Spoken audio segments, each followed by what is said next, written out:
January 29th, 1991. In the wealthy Apgujeong-dong district of Seoul, South Korea, 9-year-old Lee Hyong-ho was walking home from a nearby park. The evening air was crisp and the streetlights were just beginning to flicker on. A man stepped out from behind a parked sedan and spoke the boy's name. Lee stopped, looking up at the stranger, unaware that he was stepping out of his life forever. Tonight, I have 12 true stories about the turn of the 1990s, an era where the world fractured in ways that never truly healed. You will hear the sound of falling rain and steady white noise throughout these stories, so if you're listening late at night, just settle in. If you enjoy strange, dark, and mysterious stories, subscribe and leave a comment. And as for the like button, treat it like a suspicious car idling outside your house. Just hit like and keep the curtains closed. Lee Hyong-ho was a gentle boy with a round face and a quiet laugh. He lived in a modern apartment where his mother kept everything in its place. He was the kind of child who always finished his homework before asking to go outside.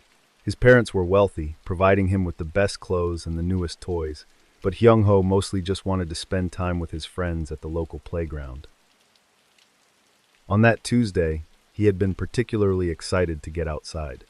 The winter holiday was coming to an end, and he wanted to make the most of the freedom.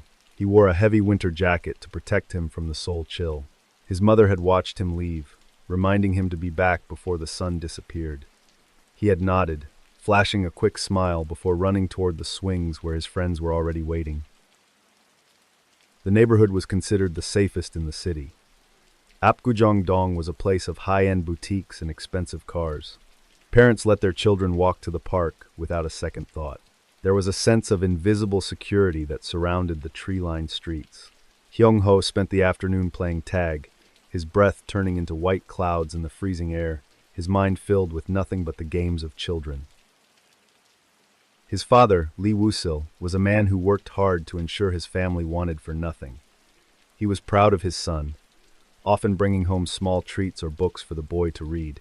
Their relationship was one of quiet respect and deep affection. That evening, Woo-sil was looking forward to hearing about his son's day over a warm dinner. He expected the front door to open at any moment, followed by the sound of small shoes being kicked off. In the kitchen, Hyong-ho's favorite meal was being prepared. The scent of savory soup filled the apartment, a warm contrast to the biting cold outside. His mother checked the clock on the wall, noting that it was exactly 6 o'clock. She wasn't worried yet, as children often lost track of time when they were having fun. She imagined him walking briskly down the sidewalk, perhaps stopping to look at a shop window or talk to a neighbor. By 6:30, the sky had turned a deep, bruised purple. The streetlights were fully illuminated, casting long, thin shadows across the pavement. Hyong-ho's mother stood by the window, searching the street for the familiar shape of his yellow jacket. The neighborhood was quiet, the usual evening traffic muffled by the cold. She felt a small, sharp prick of anxiety in her chest, a sensation she tried to push away with logic. She called out to her husband, asking if he had heard from their son. Woo-sil shook his head, his brow furrowing as he looked at his own watch. He decided to walk down to the park himself, thinking he would find Hyong-ho lingering with a friend. He put on his coat and stepped out into the night, the silence of the hallway feeling unusually heavy. He walked the 2 blocks to the playground, his footsteps echoing against the concrete. The park was empty. The swings moved slightly in the wind, their metal chains groaning softly. There were no children left on the slides or near the sandpit. Woo-sil called his son's name, his voice sounding thin in the open space. He checked the convenience stores nearby, asking the clerks if they had seen a boy in a yellow jacket. Every person gave him the same answer. No one had seen Lee Hyong-ho for hours. Returning home, the house felt colder than when he had left. The dinner remained untouched on the table, the steam no longer rising from the bowls. The couple sat in the living room, the telephone sitting between them like a dormant animal. Every sound from the hallway made them jump. The radiator hissed, and the wind rattled the glass panes. They were trapped in a silence that was beginning to feel like a physical weight. At 11:30, the silence was finally broken. The telephone rang, a sharp, piercing sound that sliced through the tension. Woo-sil reached for the receiver, his hand trembling slightly. He expected to hear the police, or perhaps a neighbor who had found the boy. Instead, there was a strange, rhythmic clicking on the other end of the line. It sounded like a machine was being engaged, a mechanical preparation for a voice that didn't sound human. A voice finally spoke, but it was metallic and flat. It sounded as if it had been processed through a series of filters to strip away any emotion or identifiable tone. The caller did not ask for a name. He simply stated that he had Hyong-ho. The stranger spoke with a terrifying calmness, as if he were discussing a business transaction rather than a child's life. He told Woo-sil to wait for further instructions, and then the line went dead. The parents stared at the black plastic of the phone. The reality of a kidnapping in their peaceful neighborhood was impossible to process. They realized that the person on the other end was not a panicked amateur. The use of a voice changer in 1991 was a level of sophistication that suggested a calculated predator. They contacted the police, but they were told to keep the line clear. The stranger would call again, and they had to be ready.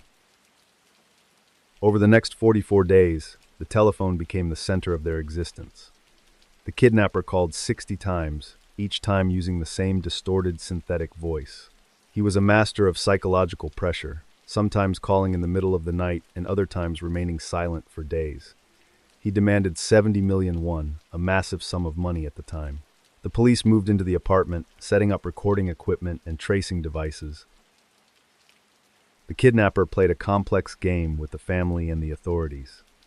He would give Woo-sil instructions to drive to specific locations across the sprawling city of Seoul. The father would spend hours behind the wheel, his eyes red from lack of sleep, following a trail of notes hidden in phone booths and under benches. The police followed in unmarked cars, trying to stay out of sight, their radios crackling with low-frequency updates. Every time Woo-sil reached a destination, the stranger would call a nearby public phone. He seemed to know exactly where the father was at every moment. He would watch from the shadows, mocking the police's attempts to track him. He told Woo-sil that if he saw a single officer, the boy would be killed instantly. The father lived in a state of constant terror, caught between his desire to cooperate and his fear of the kidnapper's omniscience.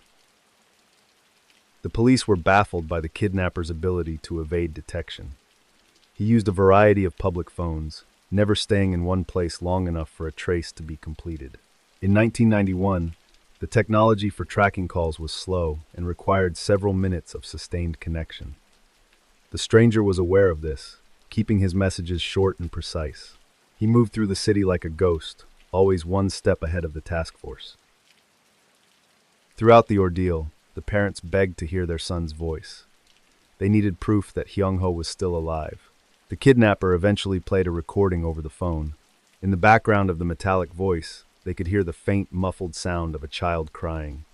Hyong-ho was calling for his mother, his voice small and full of fear. The recording was short, only a few seconds long, but it was enough to keep the parents' hope burning. The financial demand was finally met. Woo-sil was instructed to leave the bag of cash at a specific location near a bridge. He did exactly as he was told, dropping the money and driving away as fast as possible. The police watched the drop site from a distance, their hearts pounding as they waited for the kidnapper to emerge. Hours passed, and the sun began to rise over the Han River. No one came for the bag, and Hyong-ho did not return. Days later, a second ransom attempt was made. The kidnapper claimed he hadn't picked up the first bag because of police presence. He demanded a second drop. The family, desperate and broken, complied again. This time, the money was taken, but the silence that followed was different. It was a cold, final silence. The calls stopped. The instructions ceased. The telephone remained a silent plastic ornament on the table, no longer a bridge to their son. The investigation took a dark turn when forensic experts began to analyze the 60 recorded phone calls. They noticed something disturbing about the recording of Hyong-ho's voice. The ambient noise in the background of the boy's recording matched the sounds of the first night he went missing. The kidnapper had been using the same tape over and over again. There was no evidence that the boy had been alive at any point after the first few hours. 44 days after the disappearance, a maintenance worker was inspecting a drainage ditch near the Han River. He noticed a large, dark shape wedged against the concrete culvert. As he got closer, he saw a small yellow jacket, faded by the winter sun and stained by the water. He called the police, his voice shaking. It was the body of Hyong-ho. He had been placed there with his hands and feet tied, his face looking toward the gray sky. The autopsy revealed a horrifying truth that crushed the family. Hyong-ho had been killed by suffocation almost immediately after he was taken. He had been dead for over 6 weeks. Every phone call, every frantic drive across Seoul, and every dollar paid had been part of a cruel theater. The kidnapper had known from the very first call that there was no boy to return. He had spent 44 days playing with the emotions of grieving parents for sport. The investigation revealed that the killer was likely someone who lived or worked in the district. He knew the shortcuts and the locations of every public phone. He was familiar with the response times of the local police. Despite having over 60 recordings of his voice, the distortion was so effective that it was impossible to create a natural profile. He had disappeared into the millions of people in Seoul, leaving behind nothing but a series of cassette tapes. The case became a national obsession in South Korea. The image of the yellow jacket in the drainage ditch was printed on every newspaper. People were terrified by the idea of a killer who could remain so calm while demanding money for a child he had already murdered. The police interviewed thousands of people, but without a physical description or a clear forensic trail, the trail went cold. The killer had won his dark game, and then he had simply stopped playing. Profiles suggested the killer was in his 20s or 30s, highly intelligent, and likely possessed a background in electronics or telecommunications. He showed no signs of remorse or panic throughout the 44 days of negotiations. He was a person who thrived on control, using technology to bridge the gap between his hidden life and the public suffering of the Lee family. He remains one of the most studied, unidentified criminals in the country. Stepping into the dawn of 2026, the case of Lee Hyong-ho remains the most famous cold case in South Korean history. Although the statute of limitations for the murder expired in 2006, the files are never truly closed. Private forensic firms are now using advanced artificial intelligence to deconstruct the audio from 1991. They are attempting to peel back the layers of the voice changer to find the natural vocal cords of the man who spoke from the shadows. You can change the tone of a voice with a machine, but you cannot hide the coldness of the person who chooses to speak. The memory of that metallic voice still haunts the streets of Seoul, but across the ocean, in the humid air of Melbourne, Australia, another predator was preparing to step into the light.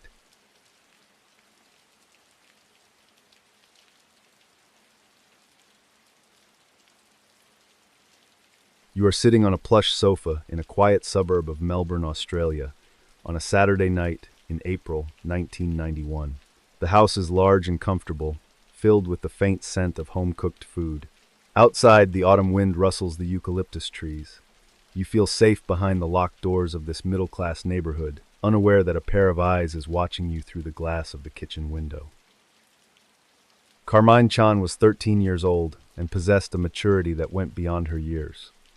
She was a bright student at her local high school, known for her kindness and her dedication to her family.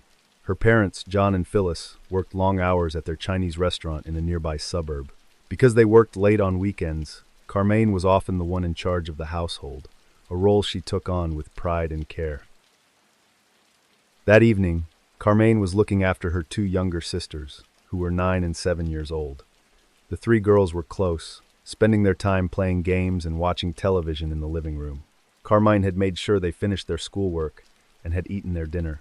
She was the kind of big sister who knew exactly how to keep the peace, making sure her siblings felt safe and happy while their parents were away. The Chan family lived in Templestowe, an area of Melbourne known for its rolling hills and large, expensive homes. It was the kind of place where people moved to escape the noise of the city. The house was a sanctuary for the girls, filled with the artifacts of a hard-working immigrant family building a future. To Carmine, the walls of the home represented a total security that she had never had any reason to doubt. As the night grew later, the younger sisters began to get sleepy. Carmine was preparing to get them ready for bed, following the routine her parents had established. She moved through the house with a sense of purpose, turning off unnecessary lights and checking the locks. She was a meticulous girl, the kind who liked things to be in their proper place. She didn't notice that the backyard sensor light had flickered on for a brief moment. Just before 9 o'clock, the atmosphere in the house changed. The girls were in the kitchen when a sudden, heavy noise came from the rear of the property. Before Carmaine could react, the glass of the back door shattered inward. A man stepped through the frame, filling the room with a cold, terrifying presence. He was dressed entirely in black and wore a thick balaclava that obscured every feature of his face except for his eyes. The intruder held a large knife and moved with a calm, practiced efficiency. He didn't scream or show any signs of panic. Instead, he spoke in a low, controlled voice, telling the girls to do exactly what he said. He forced Carmine's two younger sisters into a small wardrobe in one of the bedrooms. He told them to stay there and not to make a sound, or something terrible would happen to their older sister. Inside the dark wardrobe, the two younger girls huddled together, listening to the sounds of the house. They heard the heavy footsteps of the man moving through the hallway. They heard the muffled sound of Carmaine's voice, though they couldn't understand what she was saying. Then, they heard the front door open and close. After that, a deep and absolute silence settled over the home, a silence that felt heavier than anything they had ever known. When the parents returned home later that night, they found the younger girls trapped in the closet, shaking with fear. Carmine was gone. There was no sign of a struggle in the rest of the house, and nothing had been stolen. The only evidence left behind was the shattered glass of the back door. The police were called immediately, and a massive search operation began, stretching across the dark suburbs of Melbourne. Detectives soon realized they were dealing with a predator they had seen before. Over the previous years, 3 other girls had been taken from their homes in similar ways. The media had already given the attacker a name that chilled the city to its core: Mr. Cruel. He was a ghost who appeared in the middle of the night, taking what he wanted and vanishing without leaving a single fingerprint or a stray piece of hair. The investigation into the disappearance of Carmine Chan became one of the largest in Australian history. Thousands of tips poured in from the public. Police checked every registered sex offender in the state. They looked into teachers, electricians, and anyone whose job gave them access to residential blueprints. Yet, despite the intensity of the search, the man in the balaclava seemed to have simply dissolved into the Melbourne fog. What made the search so difficult was the killer's extreme attention to detail. In previous attacks, the survivors described being taken to a secondary location that smelled of chemicals and felt like a professional workspace. The offender would wash his victims thoroughly, sometimes using bleach, to ensure no forensic evidence remained on their bodies. He was a man who understood the science of a crime scene and knew how to defeat it. For an entire year, the Chan family lived in a state of suspended grief. They kept Carmine's room exactly as she had left it, hoping for a miracle that felt more distant with every passing day. The community rallied behind them, putting up posters and holding vigils. Every time a new lead appeared, the family held their breath, only for the hope to be extinguished by a lack of evidence or a dead-end trail. On April 9, 1992, almost a year to the day since the abduction, the wait came to a final, tragic end. A group of workers was clearing a site at Edgar's Creek, a remote area about 20 kilometers from the Chan home. In a patch of overgrown grass, they discovered human remains. Dental records confirmed what everyone had feared. It was Carmaine. She had been found in a place that offered no clues as to how she got there. The autopsy revealed that Carmine had been executed shortly after she was taken. She had been shot 3 times in the back of the head. The level of violence was a departure from the previous attacks linked to Mr. Cruel, suggesting that something had changed in the killer's mind during that night in April. He had moved from being a predator who let his victims go to a killer who intended to leave no living witnesses. The profile of the killer depicted a man who was highly organized and likely lived alone or in a secluded property. He had a clean room or a workshop where he felt safe enough to spend hours with his victims. He was someone who didn't fit the typical image of a criminal. He was calm, articulate, and capable of blending into society during the day while hunting at night. He was a man who planned his crimes with military precision. In the decades that followed, the case of Carmine Chan remained a dark stain on the history of Victoria. Numerous suspects were interviewed, including a prominent local man who became the primary focus of the investigation for years. However, no charges were ever filed due to a lack of physical evidence. The man in the balaclava had been too careful, and the passage of time only served to bury the truth deeper under the earth. Even in the advanced forensic landscape of early 2026, the file on Mr. Cruel remains open at the Victoria Police Headquarters.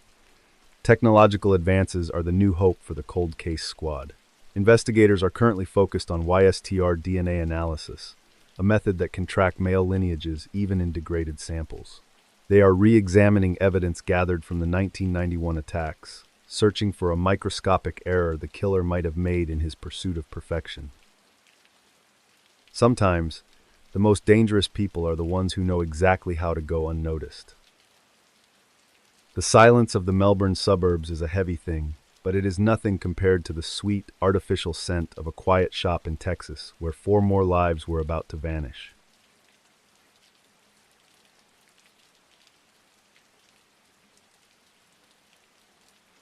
December 6, 1991, Austin, Texas.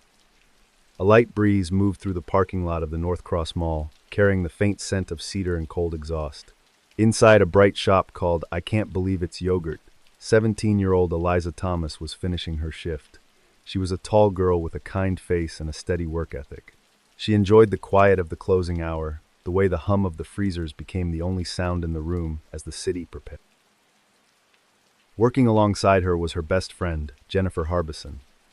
Jennifer was also 17, a popular high school student who dreamed of becoming a veterinarian. She was full of energy, always moving from the counter to the tables with a damp cloth in her hand. The 2 girls had spent the evening serving frozen treats to families and teenagers, laughing about their plans for the upcoming winter break. They were young, ambitious, and felt completely safe in their bright, neon-lit corner of the world. That night was special because Jennifer's younger sister, 15-year-old Sarah, was hanging out at the shop. Sarah had brought along her best friend, 13-year-old Amy Ayers. The 2 younger girls were sitting at a corner table, sharing a bowl of frozen yogurt and talking about their middle school lives. They were waiting for Jennifer and Eliza to finish cleaning so they could all go to a late-night movie together. It was a simple, happy plan for a Friday night, full of the innocence of youth. Eliza was the kind of teenager parents trusted without hesitation. She was responsible and had a calm way of handling the busy rushes that came during the hot Texas summers. She took pride in her job, making sure the toppings were neatly organized and the floor was spotless. To her, the yogurt shop wasn't just a place to earn money for clothes or gas. It was a place where she felt independent and capable. A small but important step toward the adult life she was eager to start very soon. Jennifer was the heart of her family, a girl who brightened every room she entered. She was protective of Sarah, making sure her little sister always felt included in her social circle. They shared a bedroom at home and spent their evenings whispering about boys, music, and their shared dreams. Jennifer was known for her bright smile and her ability to make any customer feel welcome. She had already started looking at colleges, her eyes set on a future where she could care for animals in need. Sarah was a bit more reserved than her older sister, but she had a sharp wit and a loyal heart that made her beloved by her peers. She looked up to Jennifer in everything she did, following her lead with a quiet admiration. On this Friday night, she was just happy to be out of the house, feeling grown up as she sat in the shop after most of the customers had gone home. She and Amy were inseparable, the kind of friends who finished each other's sentences and shared every secret without a single doubt. Amy Ayers was the youngest of the group, only 13 years old, but she possessed a vibrant spirit. She was a bubbly girl who loved horses and spent most of her free time at the local stables, learning to ride and care for the animals. She had a gentle spirit and a laugh that could fill a room with warmth. To Amy, an evening spent with the older girls was a treat she cherished. She felt safe in their company, tucked away in the cheerful environment of the shop while the world grew dark. The shop itself was a clean, neon-lit space filled with the sweet, artificial scent of vanilla and sugar. It was a local landmark in Austin, a place where parents felt comfortable leaving their children for a few hours. As 10 o'clock approached, the girls began the closing routine with practiced efficiency. Eliza mopped the white tiles while Jennifer counted the small amount of cash in the register. They were just minutes away from locking the door and starting their weekend together. Inside the storage room, the girls kept their personal belongings and the extra supplies for the shop. It was a small, cramped space, but it was where they often took their breaks. Eliza had already placed her purse there, along with her jacket. She was looking forward to the movie, checking the time on the wall clock every few minutes. The routine was so familiar that they could do it in their sleep, unaware that the rhythm of their ordinary lives was about to be broken.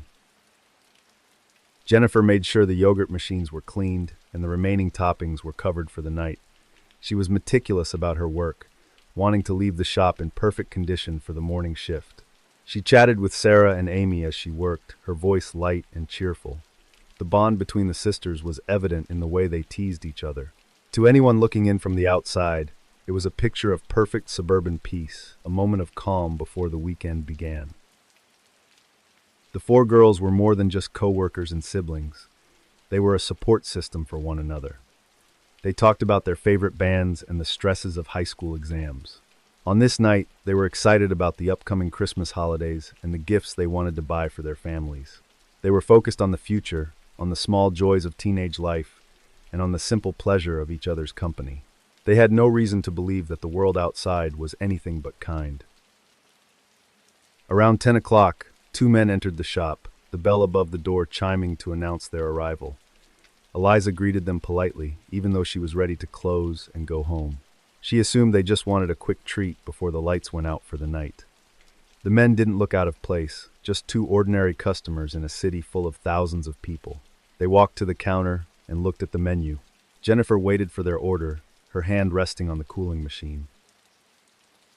A few minutes later, the atmosphere in the room shifted in a way that is hard to describe. A customer who passed by the window noticed that the close sign had been flipped, but the interior lights were still burning bright. He saw the girls in the back of the shop, but he didn't see anyone else in the front area. He thought it was a bit strange that they weren't walking toward the door, but he didn't think much of it. He continued on his way, leaving the silent shop behind him. The men remained in the shop after the doors were locked, their presence suddenly turning from ordinary to threatening. They moved with a quiet, terrifying confidence that indicated they were in control.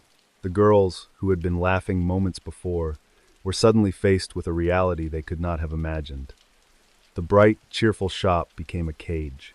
The sounds of the parking lot and the distant traffic were cut off, leaving only the breathing of the men and the hum of the freezers. Just before midnight, a police officer on patrol noticed smoke curling from the roof of the yogurt shop building. He called the fire department immediately, thinking it was a simple electrical fire in the kitchen. Within minutes, the sound of sirens shattered the quiet of the night. Firefighters arrived and began to break down the glass doors with heavy tools. The interior was filled with thick, black smoke that made it impossible to see more than a few inches in front of their faces.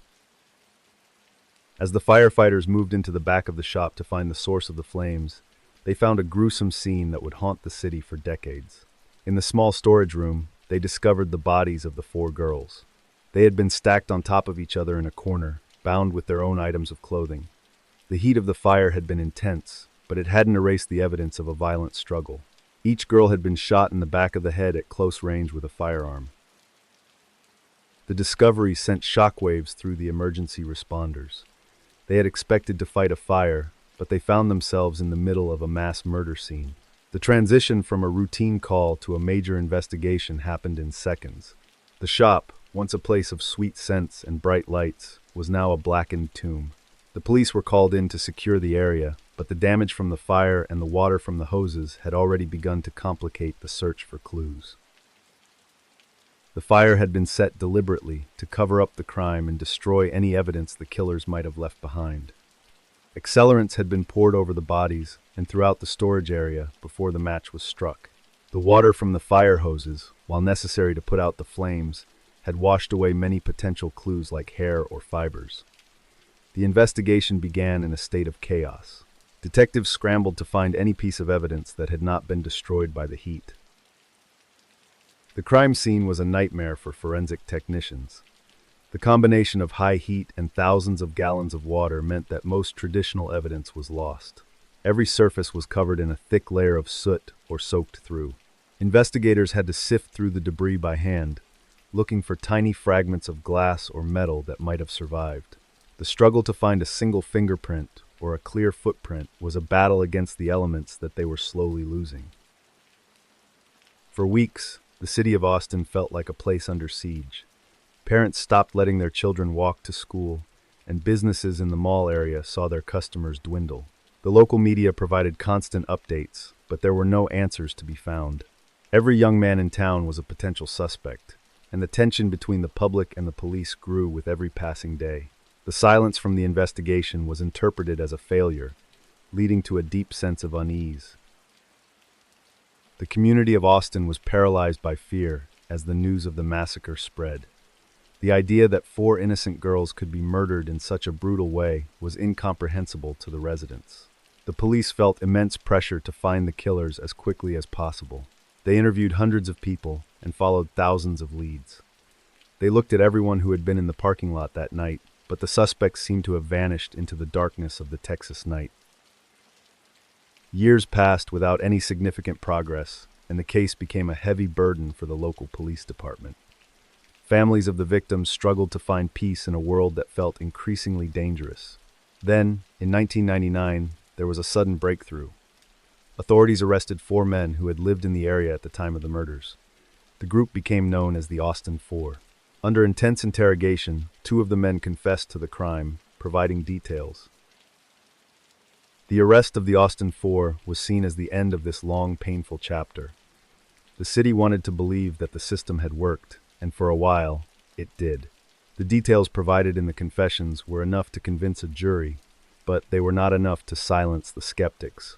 There were always whispers that the men were just convenient targets for a department desperate for a win. These whispers grew into a roar when the DNA results finally came back, proving the truth was elsewhere. The confessions were the primary evidence used during the long and emotional trials. The public felt a sense of relief that the long nightmare was finally over for the community. The men were convicted and sent to prison, some receiving life sentences and others facing the death penalty. It seemed like justice had been served for Eliza, Jennifer, Sarah, and Amy.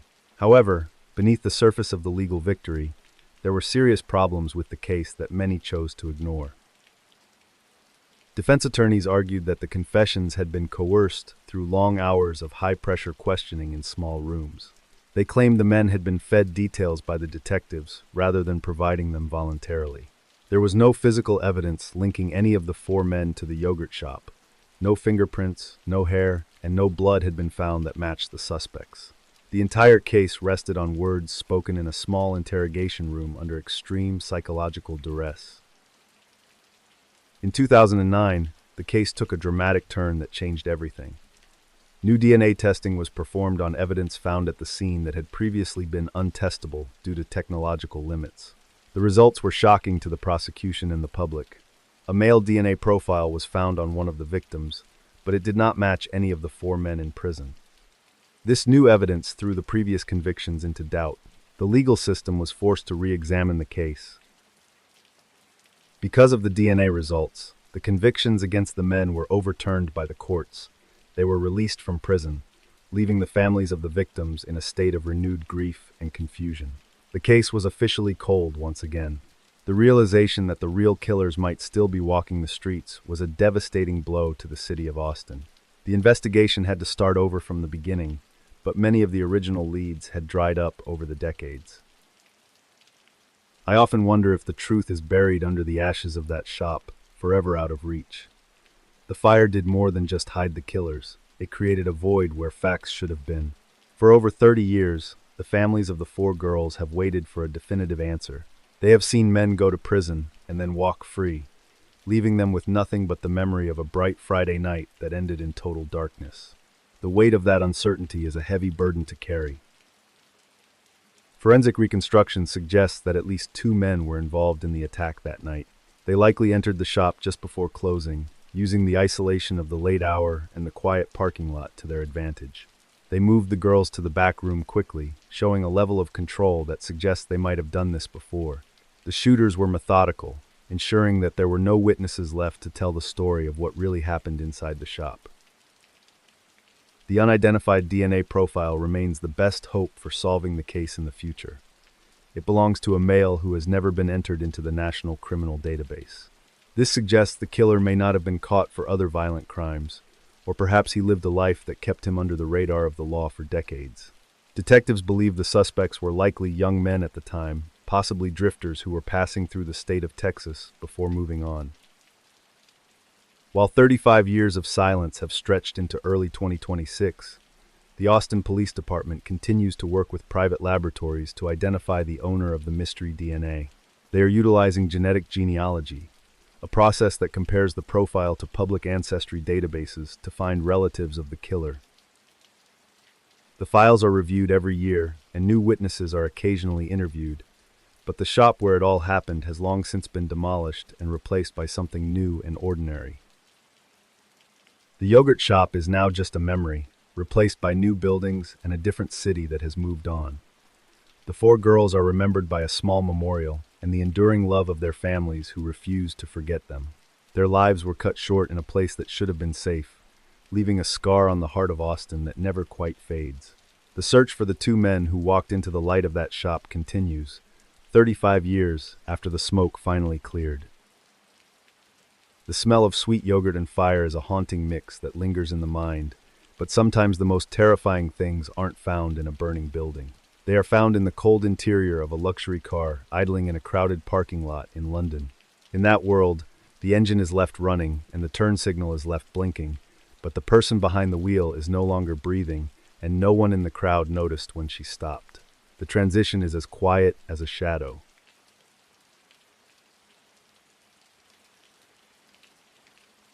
June 6, 1991. In the quiet, affluent village of Denham, just outside London, 43-year-old Penny Bell was beginning her morning.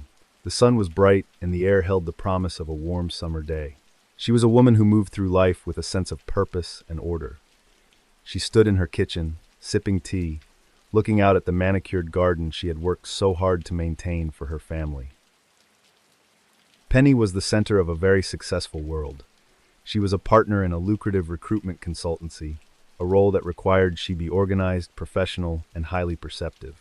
Her husband, Alistair, was a successful businessman as well, and together they had built a life of comfort and security. They had 2 children who were the pride of Penny's life, and her home was a place of warmth, filled with the sounds of a busy, happy household. She was known for her punctuality and her attention to detail. In her professional life, she was a woman who never missed a meeting and always kept her calendar meticulously updated. Her friends described her as reliable and steady, the kind of person you could count on in a crisis. She moved through the social circles of North London with an easy grace, a woman who seemed to have perfectly balanced the demands of a high-powered career and a happy home. Penny's morning routine was as consistent as her personality. She usually spent the early hours coordinating schedules for her children and ensuring the household was running smoothly before heading to her office. On this particular Thursday, she had mentioned to Alistair that she had a busy day ahead, including a meeting with a client. There was nothing in her demeanor to suggest that today would be any different from the thousands of days that had come before. She took great pride in her appearance and her belongings, including her car, a sky blue Jaguar XJS. It was a vehicle that reflected her success and her taste for the finer things. She kept it in pristine condition, and it was a familiar sight in the village of Denham. To Penny, the car was more than just transportation.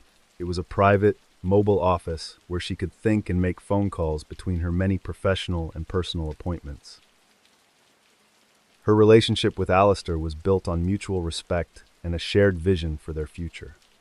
They had been married for several years and had navigated the challenges of building 2 successful careers while raising a family. There were no known conflicts or secrets between them that their friends or family could point to. They were seen as a pillar of their community, a couple who had achieved the British dream through hard work and a dedication to one another. Penny was also a woman of many interests outside of her work. She was active in local charities and enjoyed hosting dinner parties for her large circle of friends. She had an eye for interior design and had spent years turning their house into a reflection of her personality. Every room was filled with carefully chosen pieces of art and furniture, creating an environment that was both elegant and inviting for her family and their frequent guests. The children were the heart of her daily life. She was a mother who was deeply involved in their education and their hobbies, often seen driving them to various practices and rehearsals. She wanted them to have every opportunity, and she worked tirelessly to provide a stable and nurturing environment for them to grow.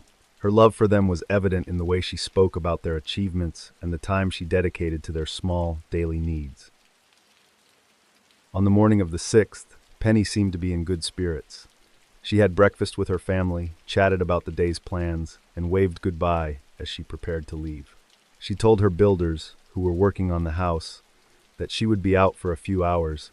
She climbed into her sky-blue Jaguar, smoothed her skirt, and pulled out of the driveway at approximately 9:40 in the morning. She was heading toward a destination she had not shared. As she drove through the leafy streets of Denham, Penny was a woman in control of her world. She had a list of tasks to complete and a schedule to keep. She was moving toward the busy streets of West London, blending in with the thousands of other commuters and professionals starting their day. The sky remained clear, and the traffic was typical for a weekday morning. Nothing about her journey or her behavior appeared out of the ordinary to those who saw her. However, there was one detail that did not fit the pattern of Penny's organized life. 3 days earlier, she had walked into a bank and withdrawn £8,500 in cash. This was a significant amount of money, yet she had not mentioned the withdrawal to her husband or her business partners. She had also recently told several people that she was having work done on her house that was costing more than expected, though the builders were unaware of any such debt. As the morning progressed, Penny's Jaguar was seen moving through the Perivale area. At one point, a witness noticed the car driving slowly, with the hazard lights flashing. Another witness reported seeing a woman matching Penny's description, struggling with the door handle of a car that was being driven by someone else. These small, discordant details suggested that the order of Penny's day was beginning to unravel in a way that no one in her life could have predicted. Just after midday, a woman walking her dog through the Gurnell Leisure Center parking lot noticed a sky-blue Jaguar parked in a prominent spot. The car looked out of place because its hazard lights were blinking and the engine was still idling. The woman approached the vehicle, thinking the driver might be in trouble or had simply forgotten to turn it off. As she looked through the glass of the driver's side window, she saw a sight that froze her where she stood. Penny Bell was slumped over the steering wheel. The interior of the pristine Jaguar was no longer clean, it was covered in red. The woman screamed and ran toward the leisure center to find help. Within minutes, the parking lot was swarming with police and paramedics. They found that Penny had been attacked with incredible violence while sitting in the driver's seat. She had been stabbed over 50 times in a frenzied assault that had left her with no chance of survival. The investigation by Scotland Yard began in a state of total disbelief. The murder had occurred in broad daylight, in a parking lot that was overlooked by several apartment buildings, and was busy with people coming and going from the leisure center. Yet, in a crowd of potential witnesses, no one claimed to have seen the struggle or the killer leaving the scene. It was as if the person responsible had appeared from thin air, committed a brutal act, and then vanished. Detectives looked into every aspect of Penny's life, searching for a motive for such a vicious attack. They examined her business dealings, her personal relationships, and her financial records. They found no evidence of debt, no secret affairs, and no disgruntled employees. Penny appeared to be exactly who she said she was, a successful woman with everything to live for. The missing £8,500 remained the only tangible clue to a hidden side of her life. The nature of the wounds suggested a crime of intense passion or a personal vendetta. The killer had focused on Penny's upper body and face, a common sign in cases where the attacker has a deep-seated hatred for the victim. However, the more the police looked, the less they found any reason for anyone to hate Penny Bell. She was a woman who was liked and respected by everyone who knew her. The brutality of the crime made no sense in the context of her world. Forensic experts carefully examined the Jaguar, looking for any trace of the killer. They found blood on the passenger seat and the door handle, suggesting the attacker had been inside the car with Penny. They believed she had likely let the person into the vehicle willingly, as there were no signs of forced entry. This led to the chilling theory that Penny Bell had driven to the leisure center to meet someone she knew and trusted, only to find a monster instead. A car is a private world, even when parked in the middle of a crowd. Inside the Jaguar, the glass and metal had created a silent chamber, where a struggle could occur without attracting the attention of people just a few yards away. The hazard lights continued to blink, a rhythmic mechanical pulse that was the only sign of distress from the vehicle. To the outside world, it looked like a minor car trouble.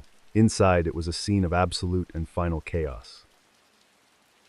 Witnesses later came forward with a description of a woman seen leaning into the passenger side of the Jaguar around the time of the murder.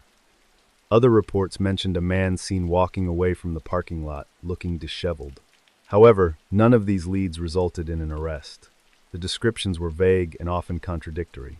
The 8,500 pounds in cash was never found, leading investigators to believe that robbery might have been a secondary motive. The case was complicated by the fact that Penny had seemingly been living a dual existence in the days leading up to her death. She had told her family she was going to one place, but her car was seen in another. She had withdrawn a large sum of money for a purpose she kept secret. This suggested that Penny was involved in something she felt she couldn't share with Alistair or her friends, a secret that eventually led her to that parking lot in Perry Valley. Alistair Bell was subjected to intense scrutiny by the police and the media. It is common in such cases for the spouse to be the primary suspect, and Alistair had to endure months of questioning and public suspicion. However, he had a solid alibi for the time of the murder, and there was absolutely no evidence linking him to the crime. He was a man who had lost his wife in a way that defied explanation, and he spent the rest of his life seeking answers. Despite a massive appeal and a reconstruction on national television, the trail for Penny's killer went cold. The Jaguar was eventually returned to the family, a haunting reminder of a morning that should have been ordinary. The case remained one of the most baffling, unsolved murders in the history of London. There was no murder weapon, no clear motive, and no suspect who fit the profile of someone capable of such a frenzied and public act of violence. The mystery of Penny Bell is built on a foundation of silence and hidden things. It is the story of a woman who stepped out of her perfectly ordered life for just a few hours and never came back. The sky blue Jaguar remains an icon of a tragedy that took place in the bright light of a summer day, surrounded by people who saw nothing. The truth of why she withdrew that money and who she was meeting remains buried with her in a quiet grave in Denham. The outcome of the case was a complete vacuum of justice. For over 30 years, the file has sat in the archives of Scotland Yard, growing thicker with every failed lead. The children grew up without their mother, and Alistair lived with the shadow of that day until his own passing. The village of Denham eventually moved on, but for those who were there in 1991, the name Penny Bell is still synonymous with a darkness that no one could explain. In the modern digital landscape of early 2026, the murder of Penny Bell has been designated as a priority cold case. Scotland Yard has tasked a new team of investigators to apply advanced forensic techniques to the original evidence found inside the Jaguar. This includes specialized DNA recovery from the seat upholstery and a re-examination of the blood patterns using modern digital modeling. They hope that a microscopic trace, left behind 35 years ago, will finally speak. The mystery of a public death is a heavy thing to leave behind, but it is nothing compared to the horror of a private, hidden bunker. In that world, the walls are thick enough to swallow any sound, and the only person who knows you are there is the one who built the room. The transition from the open parking lots of London to the soundproofed garages of Moscow is a descent into a place where the air itself feels heavy with the weight of secrets.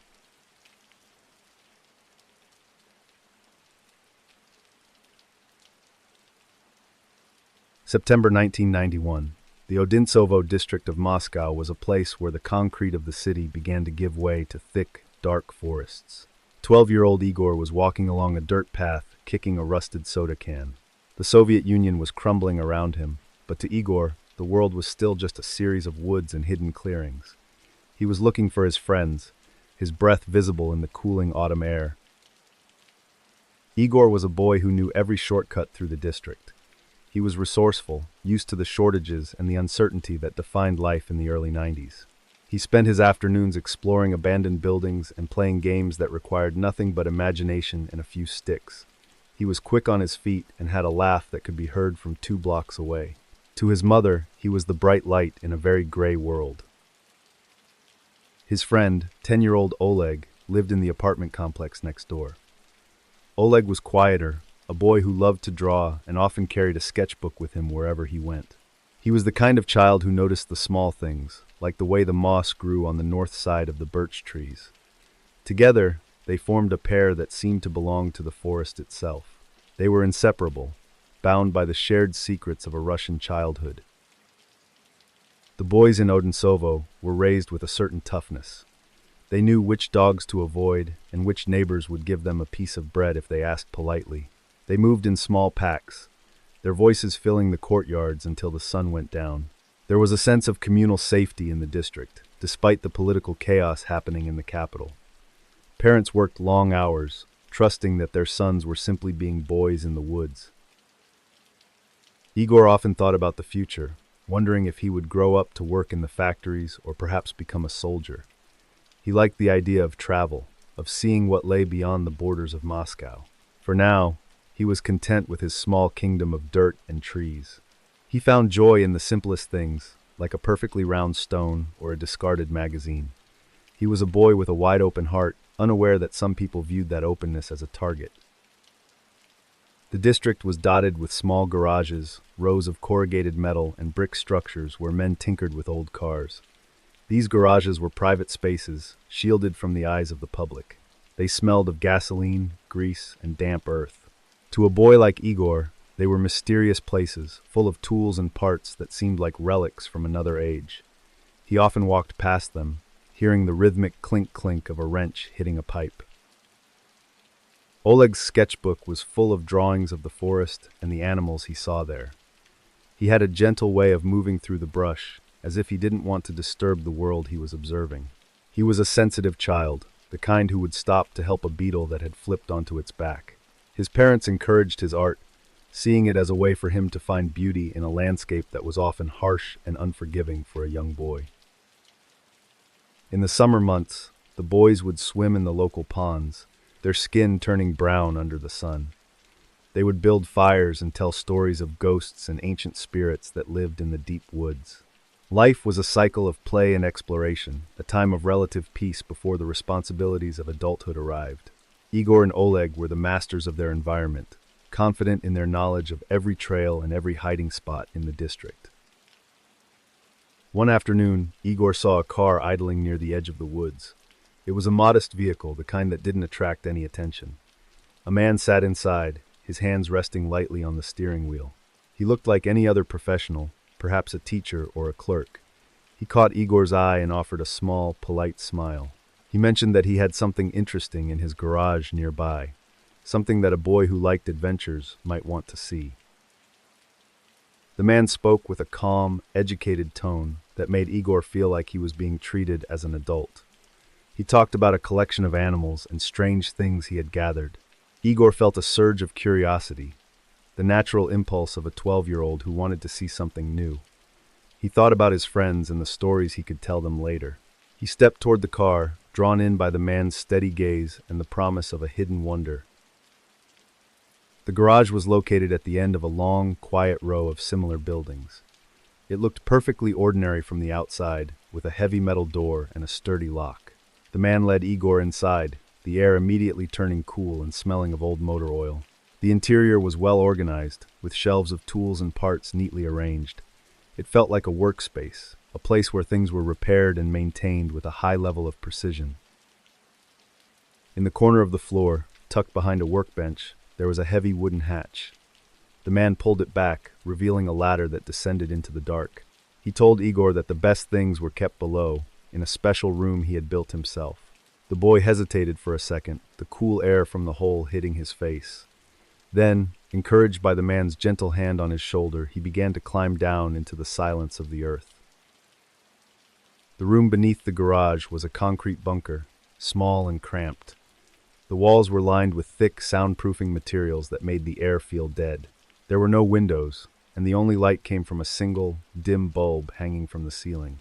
Igor looked around, his eyes adjusting to the gloom. He didn't see any animals or collections.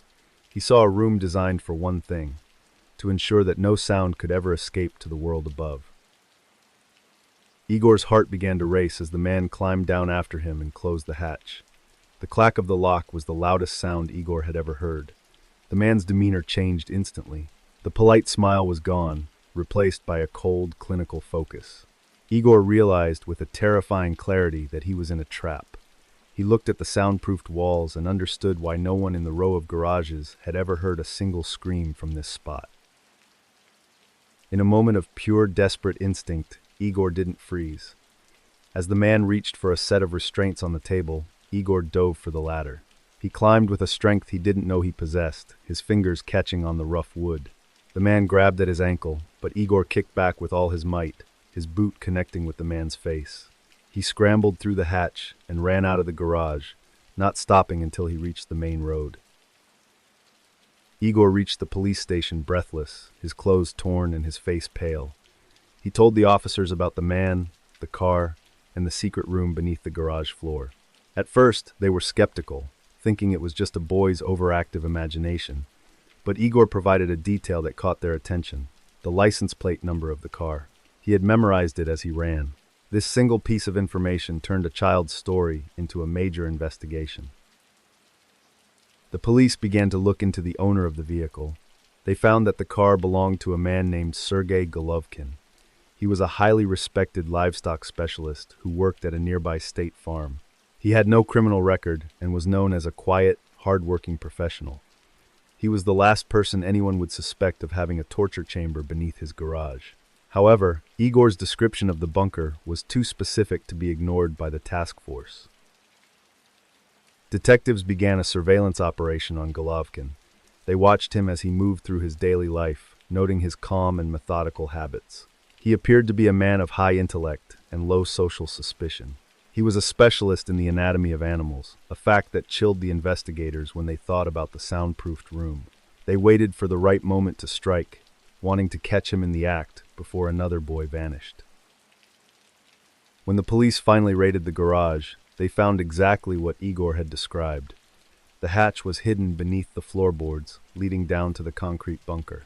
Inside, they discovered evidence that Igor was not the first boy to enter that room. They found belongings, clothing, and the horrific tools of a man who used his professional knowledge to inflict maximum pain. The silence of the room was absolute, a void that had swallowed the lives of many. Sergey Golovkin was arrested without a struggle. During his interrogation, he remained eerily calm, speaking about his crimes as if he were discussing a technical procedure. He admitted to luring boys to his garage for years, using the chaos of the collapsing Soviet Union as a cover. He was known to the public as the Fisher because he was often seen near the local ponds, watching the children as they played and swam during the hot summer months. The investigation revealed that Golovkin had murdered at least 11 boys, though the true number was likely much higher. He had designed the bunker himself, using his knowledge of acoustics to ensure that his activities would remain a secret. He told the police that he felt a sense of peace in the bunker, a place where he was in total control. The coldness of his confession sent a shudder through the entire country, even in a time of great upheaval. He used his professional expertise as a livestock specialist to prolong the suffering of his victims. He understood exactly how the body worked, where the nerves were, and how to keep a person conscious for as long as possible. The bunker was a clinical environment for him, a laboratory of human misery. He had operated for years in the Odintsovo district, a predator hidden in plain sight, protected by his reputation as a reliable and educated man. The discovery of the Fisher's crimes was a turning point for the Russian justice system. It highlighted the need for better communication between districts and a more robust approach to missing persons cases. For the families of the victims, the truth was a devastating blow. They had spent years wondering what had happened to their sons, only to find that they had been taken by a neighbor who lived just a few streets away from their own homes. Sergey Golovkin was sentenced to death for his crimes. He was executed by a single shot to the back of the head in 1996. He was the last person to be executed in the Russian Federation before a moratorium on the death penalty was established. His death marked the end of a dark chapter, but the memory of his bunker remained. He was a man who had turned his intelligence into a weapon, using it to build a world of silence. As the calendar turns to the opening days of 2026, the site of the garage in Odintsovo remains a local cursed spot. The building was demolished years ago, and the bunker was filled with concrete to ensure it could never be used again. The lot is empty, overgrown with weeds, and avoided by the residents who still remember the news reports from 1991. It is a place where the air still feels heavy, a reminder of the boy who ran and the boys who could not. Some basements are built for storage, and some are built for silence. But even the thickest concrete cannot hide the truth forever. The silence of a hidden bunker is a heavy thing, but it is nothing compared to the deafening roar of a helicopter. In the high grass of the Colombian jungle, a woman is running for her life. She is a journalist caught in a war of kings, moving through a landscape where the air is filled with the scent of wet leaves and the sudden, sharp smell of gunpowder. The transition is a flight from the dark earth toward a light that is failing fast.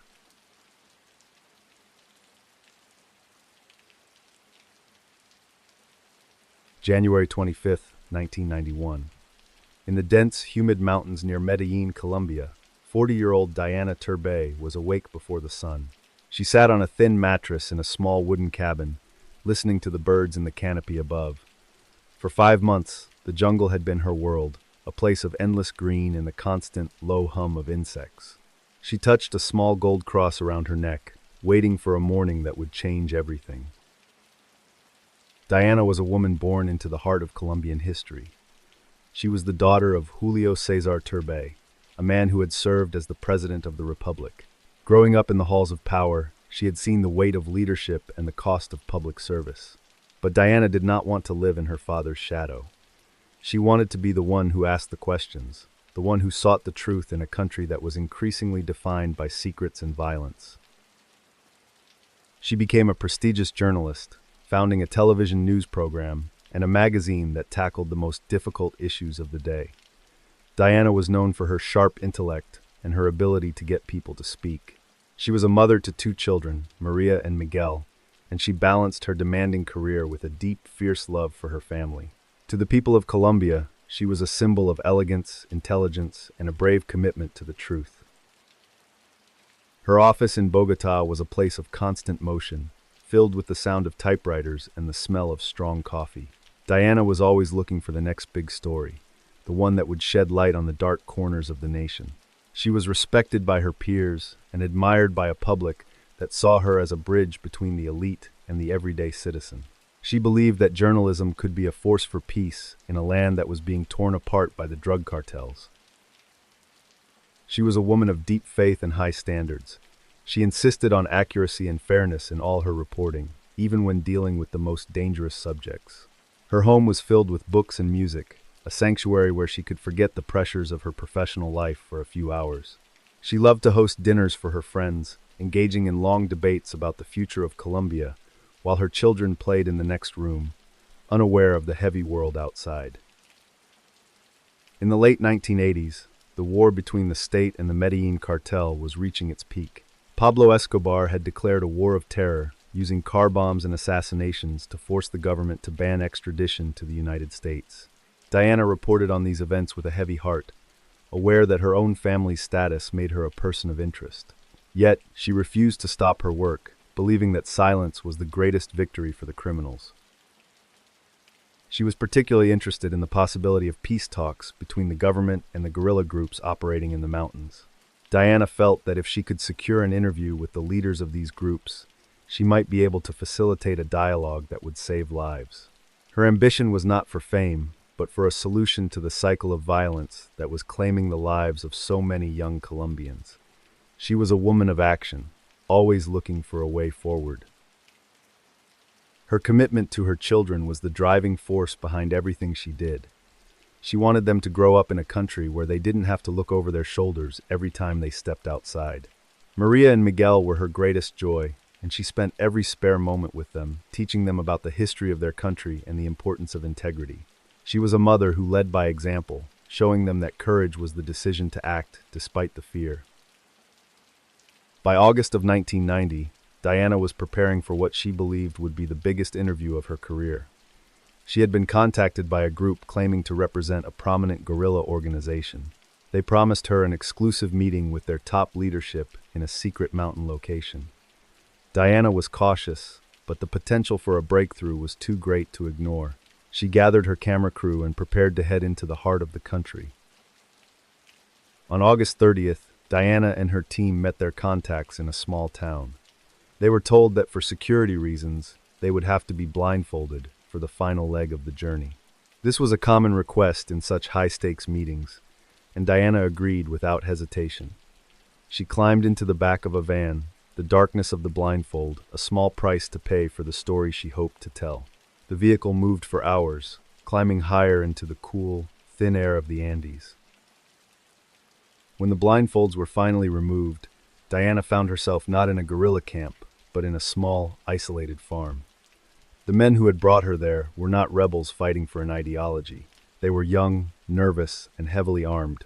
They didn't talk about peace or politics. They spoke in short, sharp bursts of commands and avoided eye contact with her. The atmosphere was thick, with a tension that felt different from the disciplined camps she had visited in the past. The realization hit Diana like a physical blow when one of the men mentioned the name of the extraditables. This was the title used by Pablo Escobar and his lieutenants. She hadn't been brought here for an interview. She had been kidnapped as a political pawn. The guerrilla story had been a clever trap, a fiction designed to lure her into the open. She was now a prisoner of the most dangerous man in the world, a tool to be used in his bloody negotiation with the state. She was moved to a remote cabin deep in the jungle, a place that felt like it was at the very end of the world. The cabin was basic, made of rough wood with a tin roof that roared during the frequent tropical rainstorms. She was allowed to keep a few personal items, but her camera and recording equipment were taken away. The sense of isolation was absolute. She was surrounded by high grass and ancient trees, with only her captors and her own thoughts for company. For the next 5 months, Diana lived in a state of quiet, disciplined endurance. She refused to let her captors see her fear, maintaining a dignity that even the young guards found intimidating. She spent her days writing in a journal, recording her thoughts and her prayers for her family. She became a maternal figure to some of the younger guards, talking to them about their lives and their families, trying to find a human connection in the middle of a nightmare. In Bogotá, the news of her kidnapping sent the government into a state of crisis. President Cesar Gaviria was faced with an impossible choice: negotiate with Escobar and risk the authority of the state, or refuse and put Diana's life in danger. The extraditables released letters signed by Diana, urging the government to seek a peaceful resolution. Her family, led by her father, pleaded for a dialogue, fearing that any attempt at a rescue would end in a tragedy. Diana's life in the jungle was a test of mental strength. She had to deal with the constant threat of insects, the damp heat that made everything rot, and the crushing weight of uncertainty. She often looked at the photograph of her children she had managed to keep, whispering their names as she fell asleep. She practiced yoga and meditation to keep her mind sharp, refusing to let the environment break her spirit. She was a journalist, and even here, she was observing. The guards were young men, many of them barely out of their teens, who had been recruited from the slums of Medellin. They were loyal to Escobar, out of a mixture of fear and financial necessity. Diana watched them, noting their habits and their lack of formal training. They were easily distracted and prone to boredom. She realized that they were just as trapped in this war as she was, cogs in a machine of violence that they didn't fully understand but were forced to serve. As the months passed, the pressure on the government intensified. Escobar continued his campaign of bombings, using the hostages as a shield against the state's security forces. Diana heard the distant sound. She knew that the police were searching for her, but she also knew the standing orders of the cartel. If the police arrive, the hostages are not to be allowed to leave the camp alive. In January, the Colombian National Police received a tip about a group of suspicious men living on a farm in the municipality of Copacabana. They didn't know for certain that Diana was there, but the intelligence suggested it was a high-value target for the cartel. A secret mission was planned, involving elite units and helicopter support. The operation was kept small to avoid leaks, with the goal of catching the captors by surprise before they could harm the prisoners. On the morning of January 25th, Diana was sitting outside the cabin, trying to catch a bit of the early sun. The guards were relaxed, some of them eating breakfast while others slept. There was no warning before the air was suddenly filled with the deafening, rhythmic thumping of helicopter blades. The sound seemed to come from everywhere at once, bouncing off the mountain walls. The elite police units were descending from the sky, their weapons drawn and ready. The camp erupted into total chaos in an instant. The young guards panicked, grabbing their rifles and firing blindly into the trees. They weren't prepared for a full-scale assault. In the confusion, a lead guard shouted an order that was lost in the roar of the engines. Diana saw the opportunity she had been waiting for. She stood up and began to run toward the edge of the clearing, her eyes fixed on the forest where she hoped to find cover from the bullets. She ran through the high grass, her breath coming in short, ragged gasps. The sound of gunfire was a constant, sharp crackling all around her. She could see the blue and white markings of the police helicopters hovering just above the canopy. She felt a surge of pure, adrenaline-fueled hope. She was only yards away from the safety of the trees, her arms reaching out as if she could grab the freedom that was so close she could taste the metallic tang of it in the air. Behind her, one of the panicked guards saw her moving. He didn't think about negotiations or politics. He only saw his prisoner escaping. He leveled his submachine gun and fired a short burst toward the woman in the grass. Diana felt a sudden, hot impact in her back that threw her forward onto the damp earth. The world seemed to slow down. The roar of the helicopters became a distant hum, and the bright green of the jungle began to fade into a soft, hazy gray. The police secured the camp within minutes, killing or capturing most of the guards. They found Diana lying in the grass, her white blouse stained with red. She was still conscious, her eyes searching the faces of the men in uniform. They lifted her into a helicopter, the blades creating a whirlwind of dust and leaves around them. The paramedics worked feverishly as the aircraft climbed into the sky, racing toward a hospital in Medellin, but the wounds were too severe. Diana Turbay passed away on the operating table shortly after arriving at the hospital. The news of her death devastated the nation and turned public opinion sharply against Pablo Escobar. The rescue mission, which was intended to save her, had instead triggered her execution. The tragedy highlighted the impossible situation faced by the state. A rescue was a death sentence, but leaving her in the jungle was a slow surrender. She died as she lived, in the middle of a conflict. The men who held Diana were part of a generation of sicarios who had grown up in the shadow of the drug trade. They were often children of poverty, recruited into Escobar's private army with promises of money and status. They were trained to follow orders without question, and their primary emotion was a fear of their employer that far outweighed their fear of the law. To them, Diana was never a human being, but a piece of property that had to be destroyed. Even in the shifting political landscape of early 2026, Diana Turbay is remembered as a martyr for the freedom of the press in Colombia. Her story is a central part of the national curriculum, serving as a reminder of the narco-terror era that nearly broke the country.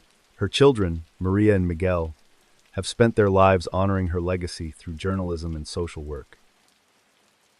The cabin where she was held has long since been reclaimed by the jungle, but her name remains a symbol of courage.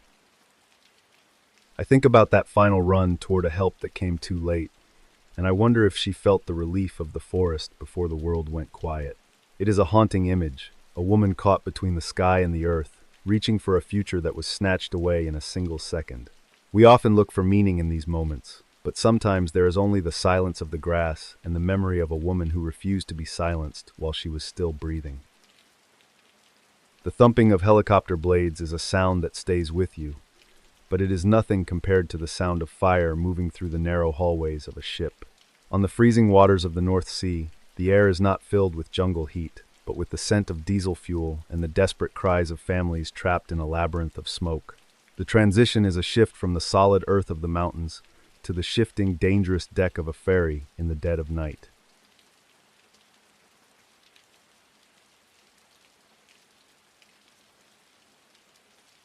April 7th, 1990. The North Sea was a vast, lightless void under a moonless sky. Lars stood on the stern of the MS Scandinavian Star, watching the white wake churn into the darkness. He felt the vibration of the engines through the soles of his boots, a steady, comforting rhythm. The ferry was a massive city of steel, carrying hundreds of people toward Denmark for the start of the Easter holiday. The air was freezing, but Lars didn't mind the cold. Lars was a man who lived for the quiet moments. He worked as a carpenter in a small town outside of Oslo, spending his days shaping wood and breathing in the scent of cedar and pine. He was 42 years old, with hands that were rough from years of manual labor, but eyes that were soft whenever he looked at his 6-year-old son, Thomas. Lars wasn't a man of many words, but his actions spoke of a deep, unwavering loyalty to his family. This trip was a special event for the two of them. Lars had been saving money for months, putting away a few kroner every week into a wooden box hidden in his workshop. He wanted to take Thomas on an adventure, something the boy would remember for the rest of his life. They were going to visit the Lego park in Denmark. Thomas had been talking about nothing else for weeks, his small bedroom filled with plastic bricks and drawings of primary-colored castles. Lars watched his son in the cabin, marveling at the boy's endless energy. Thomas was currently jumping on the lower bunk, pretending the floor was molten lava. Lars smiled, a rare expression that reached his tired eyes. He had packed a small bag of snacks and a new book for the journey. He wanted everything to be perfect. He checked the door lock and the ventilation grate, a habit of a man who built things to last and understood the importance of a solid structure. The cabin was small and windowless, located deep within the labyrinth of the ship's lower decks. It smelled faintly of industrial cleaning fluid and old cigarettes, but to Thomas, it was a palace. He had never been on a ship this large before. Lars sat on the edge of the bunk and began to read a story about a brave knight, his voice low and steady. He felt a profound sense of peace. For the next few days, work and bills didn't exist. There was only the sea. By midnight, the ship was quiet. Most of the families had retreated to their cabins, and the corridors were empty. Lars tucked Thomas into the narrow bed, pulling the thin wool blanket up to the boy's chin. He kissed his son's forehead and climbed into the top bunk. The gentle rocking of the vessel was like a lullaby. Lars closed his eyes, thinking about the timber he needed to order for his next project. He fell into a deep, dreamless sleep. Around 2 a.m, Lars woke up. It wasn't a sound that disturbed him, but a smell. It was sharp and metallic, like burning rubber or overheated machinery. He sat up, his head nearly touching the low ceiling. The cabin was dark, but he could see a thin gray wisp of smoke curling under the door. He felt a sudden, cold jolt of adrenaline. He climbed down from the bunk and touched the metal door handle. It was unnaturally hot to the touch. Lars did not panic. He grabbed a towel from the small bathroom and soaked it in the sink. He pressed the wet cloth against Thomas's face, waking the boy gently but firmly. He told Thomas they were going to play a game where they had to be very quiet and stay low to the ground. The boy was confused and sleepy, his eyes wide with fear as he saw the smoke thickening in the air. Lars dressed him quickly, his fingers moving with a precision born of years of carpentry. When Lars opened the cabin door, a wall of black, oily smoke rolled inside. The hallway was a tunnel of darkness. The emergency lights were dim, barely visible through the haze. Lars picked up Thomas and held him tight against his chest. He knew he had to move toward the stairs, but the heat was becoming intense. He could hear a low, rhythmic roar coming from the end of the corridor. It sounded like a beast breathing in the dark, hungry and relentless. They moved through the narrow hallways, Lars keeping one hand on the wall to guide them. He could hear other doors opening and the sounds of people coughing and calling out for their loved ones. The air was becoming unbreathable, filled with the toxic fumes of burning plastic and carpet. Lars felt a searing pain in his lungs with every breath, but he kept moving. He was a builder, and he knew that every second counted when a structure was failing from the inside. The investigation that followed the tragedy would reveal a terrifying sequence of events. The fire hadn't started in one place. It had started in several. At 2:15 in the morning, a fire was discovered in a corridor on Deck 3. While crew members fought that blaze, another fire erupted on Deck 4. The flames moved through the ventilation system with incredible speed, fueled by a deliberate trail of diesel fuel that had been soaked into the hallway carpets. 159 people lost their lives that night. Most of them never made it out of their cabins, overcome by the smoke before they even realized the ship was on fire. The MS Scandinavian Star became a floating tomb in the middle of the North Sea. When the news reached the shore, the world was horrified.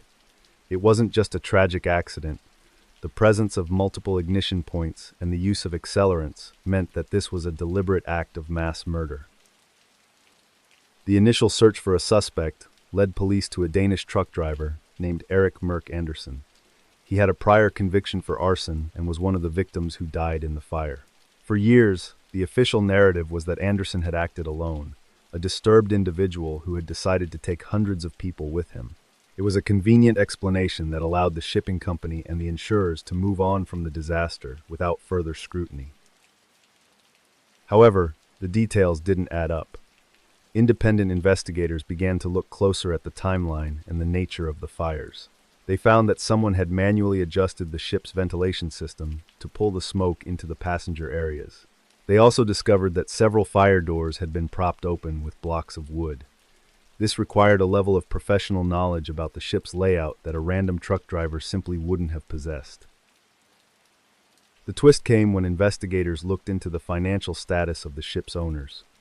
The MS Scandinavian Star had been purchased just weeks before the fire and was insured for more than double its actual value.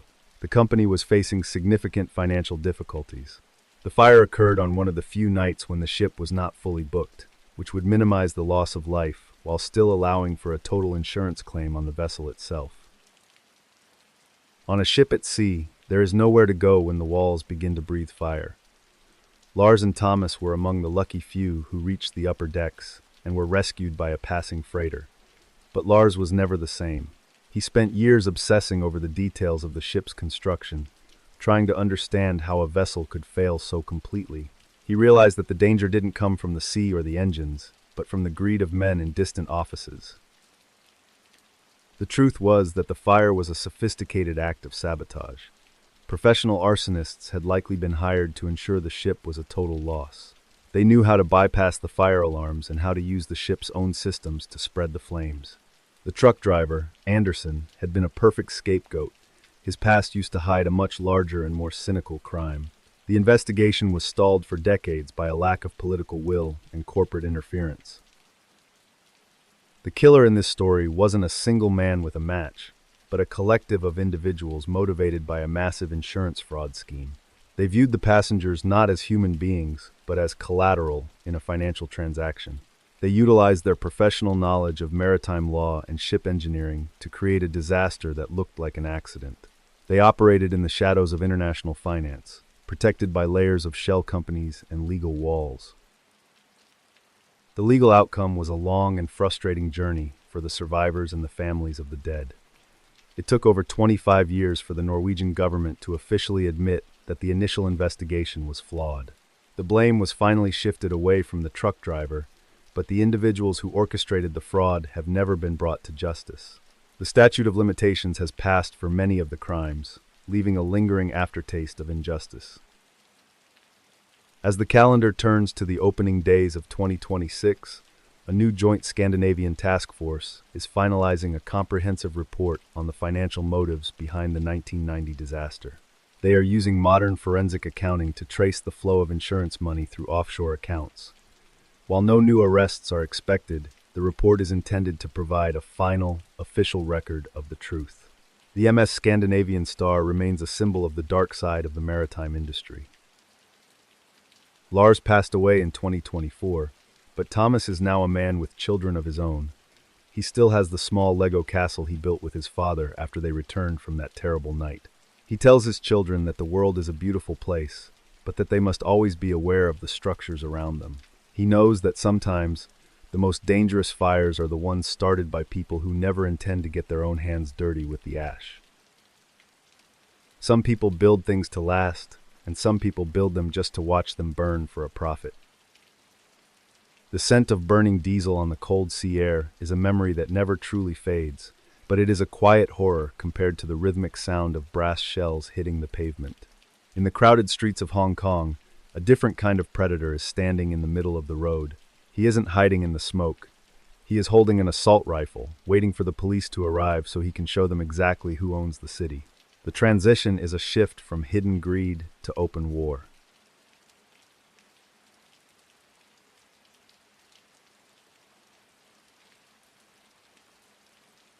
June 9, 1991. The humidity in the Kwantong district of Hong Kong was a heavy, invisible blanket. Mr. Lam stood behind the glass counter of his small jewelry shop, polishing a gold necklace with a soft cloth. The street outside was a river of people in red taxis. the sound of the city, a constant, low-frequency hum. He felt the sweat prickle at his hairline, but he did not mind the heat as long as the customers were coming in to browse the gold. Mr. Lamb had owned this shop for over 20 years. He was a man who valued precision and the quiet trust of his regular clients. Every morning he arrived at exactly 8 o'clock to unlock the heavy iron gates and set out the displays. He knew the weight of every ring and the clarity of every stone by heart. To him, gold was not just a metal. It was a promise of security in a city that was always changing and moving too fast. He felt a deep sense of belonging here. His life was defined by the steady rhythm of the neighborhood. He knew the tea lady who walked past at 10 and the delivery men who brought the afternoon mail. Mr. Lamb was a husband and a father who had put 2 children through university by working 6 days a week in this small space. He was a quiet man, respected for his honesty and his ability to see the value in things that others might overlook. He enjoyed the simple routine of closing his ledgers and walking home. The shop was a narrow space, but it was filled with light and the warm glow of yellow gold. Mr. Lamb had installed thick glass and several cameras, believing these were enough to deter the petty thieves of the district. He often chatted with the shopkeeper next door about the rising prices and the handover to China that was only 6 years away. There was a lingering anxiety about the future, but inside the shop, surrounded by his treasures, Mr. Lamb felt a strange sense of peace. He took pride in the fact that he could identify a regular customer just by the sound of their footsteps on the sidewalk. He had a small stool behind the counter where he sat during the slow hours, reading the newspaper and sipping oolong tea. His wife would bring him a tiffin box for lunch, filled with steamed fish and rice. They would talk about their grandchildren for a few minutes before she returned to their apartment. These were the moments that made the long hours worth it. The neighborhood of Kwun Tong was a mix of industrial buildings and crowded residential blocks. It was a place where everyone was trying to make their way in the world. Mr. Lamb felt a kinship with the other shopkeepers. They were all part of a delicate ecosystem of commerce. He watched the young couples come in to buy wedding bands, their faces full of hope and excitement. He liked being a small part of their stories, providing the symbols of their commitment to one another. In the early afternoon, the sun hit the display cases, creating dancing reflections on the ceiling. Mr. Lamb was adjusting a tray of bracelets when he noticed a white van pull up to the curb. It was not a delivery vehicle he recognized. It sat there for a moment, its engine idling, the exhaust mixing with the stagnant air of the street. He watched as the side door slid open slowly. He did not feel afraid yet, only a slight curiosity about who was visiting his quiet block.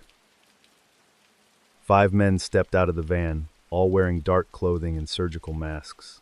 This was not unusual in a city where people often wore masks for health, but these men moved with a coordinated, military-grade speed. They did not look at the other shops or the pedestrians. They focused entirely on the entrance to Mr. Lamb's business. He stood frozen behind the counter, his cloth still in his hand, watching as the lead man reached into a long trench coat and pulled out a weapon. It was not a handgun or a knife.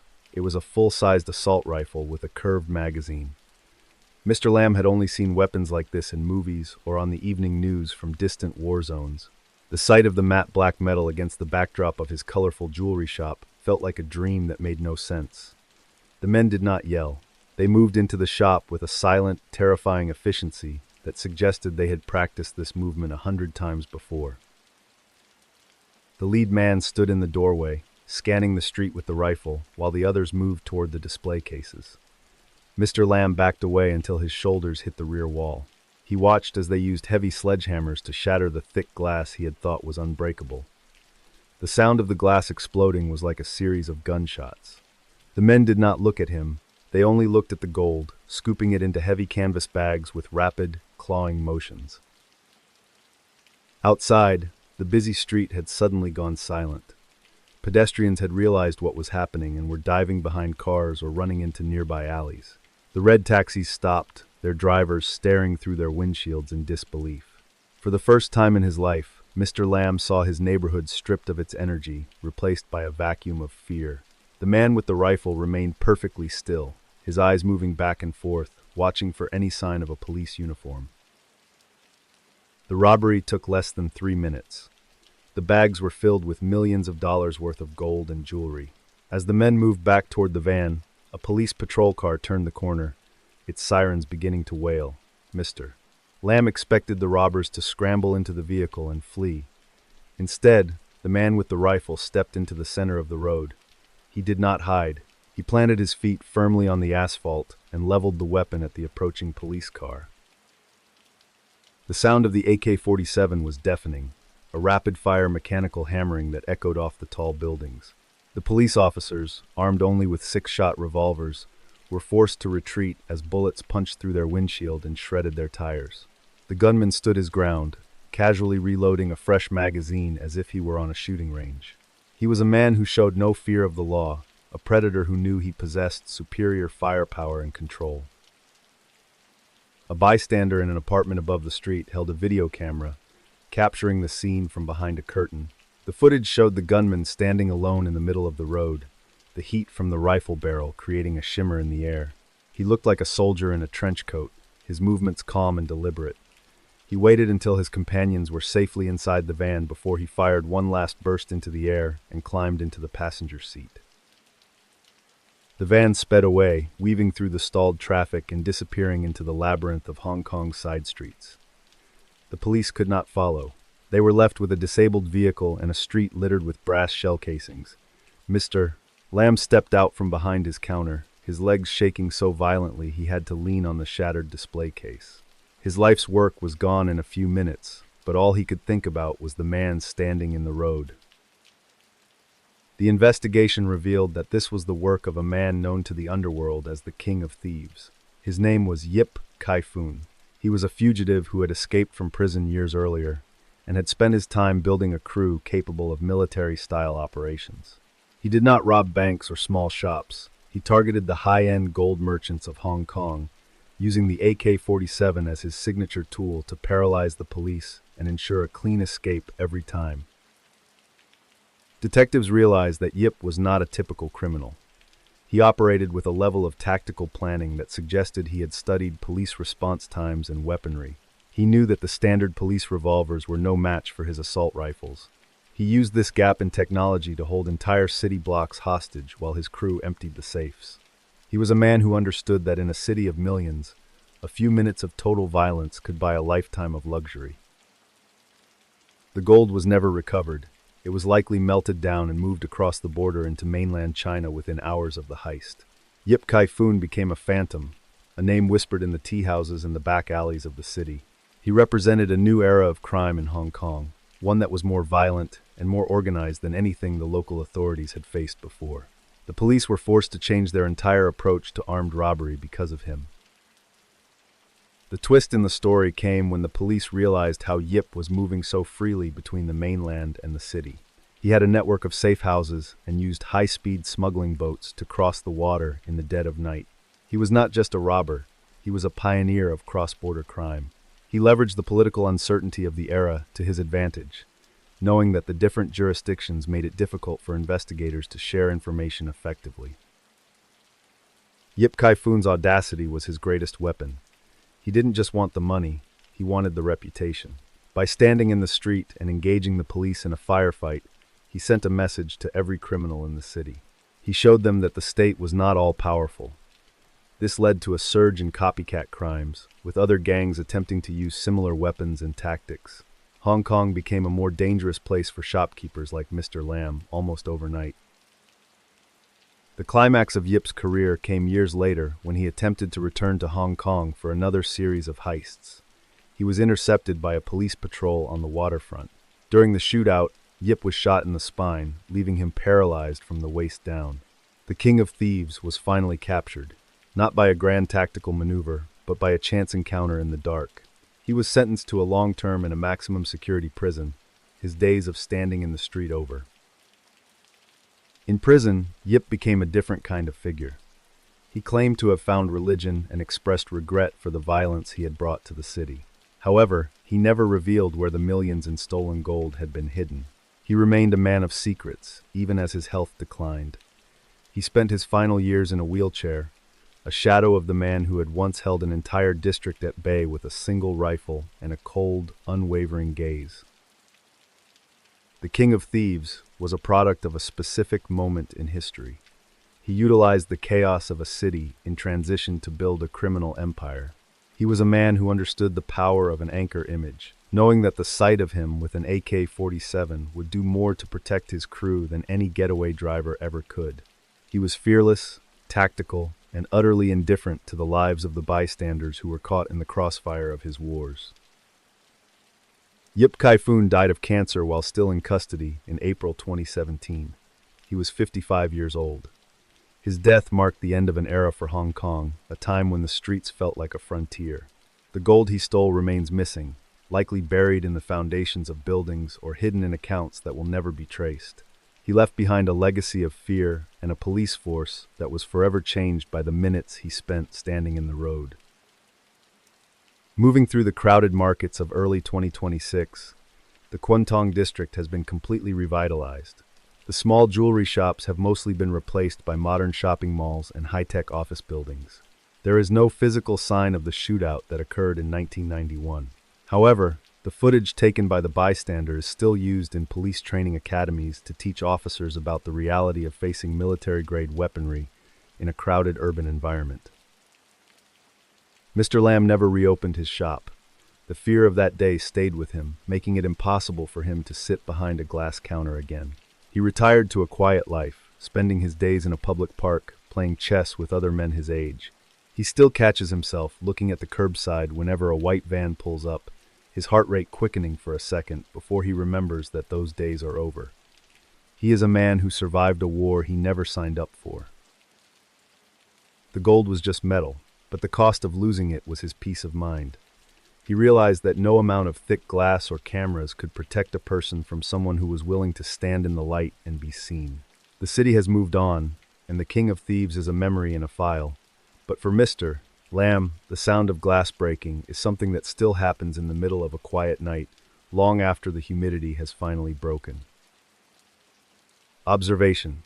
Some men do not want to hide their faces. They want the world to remember the mask they chose to wear.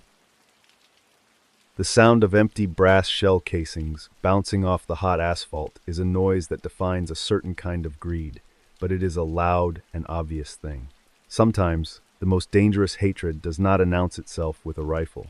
It sits quietly at a bus stop on a sunny morning in Israel, wearing a uniform and holding a set of ID cards.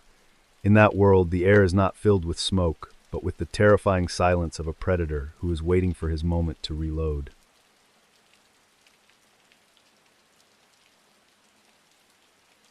May 20th, 1990. The coastal city of Rishon LeZion, Israel, was beginning to stir under a pale, early morning sun.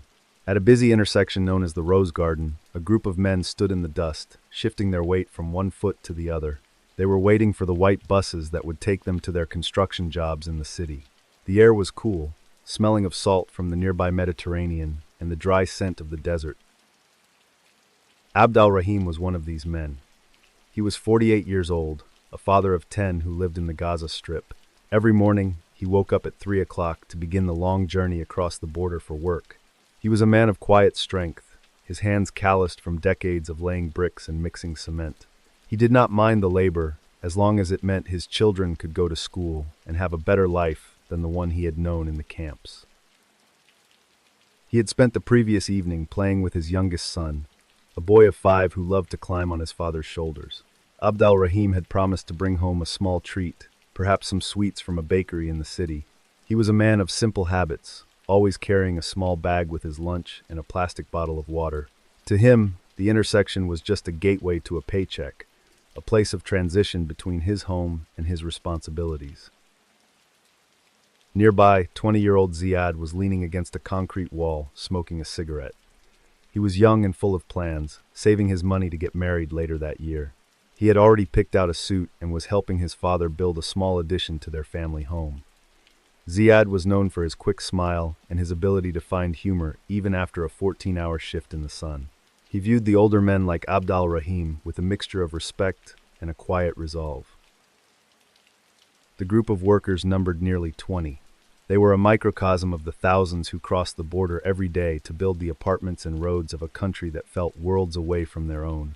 They spoke in low tones, discussing the news from home or the quality of the coffee they had shared at the border crossing. There was a sense of communal endurance among them, a shared understanding of the physical toll their work took on their bodies over the years. One of the men, Omar, was showing a photograph of his newborn daughter to a friend.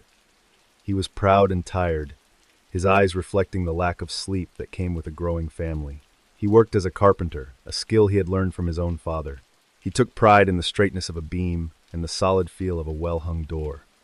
To Omar, the world was built one piece at a time. Through hard work and a steady hand, he tucked the photo carefully back into his wallet. The intersection was a dusty, unremarkable place, surrounded by low-rise buildings and patches of dry grass.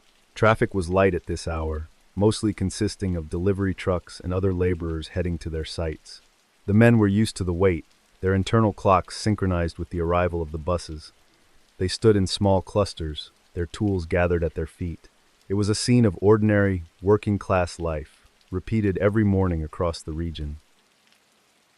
Abdelrahim checked his pocket watch, noting that the bus was a few minutes late. He was not worried. The schedule was often flexible. He looked at the sky, which was turning from a dusty pink to a bright, hard blue. It was going to be a hot day, and he mentally prepared himself for the heat of the construction site. He took a sip of water, the liquid cool against his throat. He felt a sense of purpose, a man providing for his family in the only way he knew how.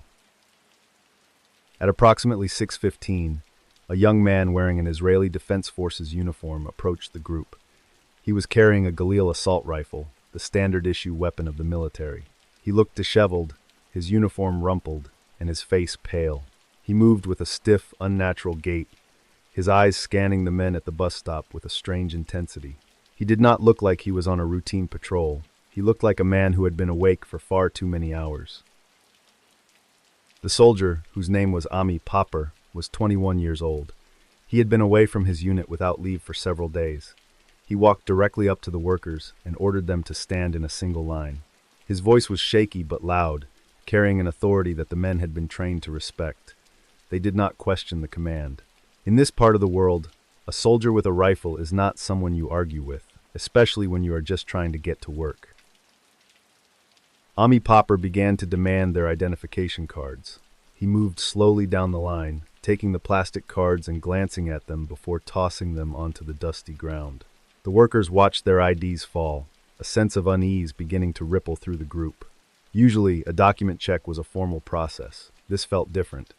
There was a frantic energy coming from the young soldier, a sense that he was looking for something he could not find.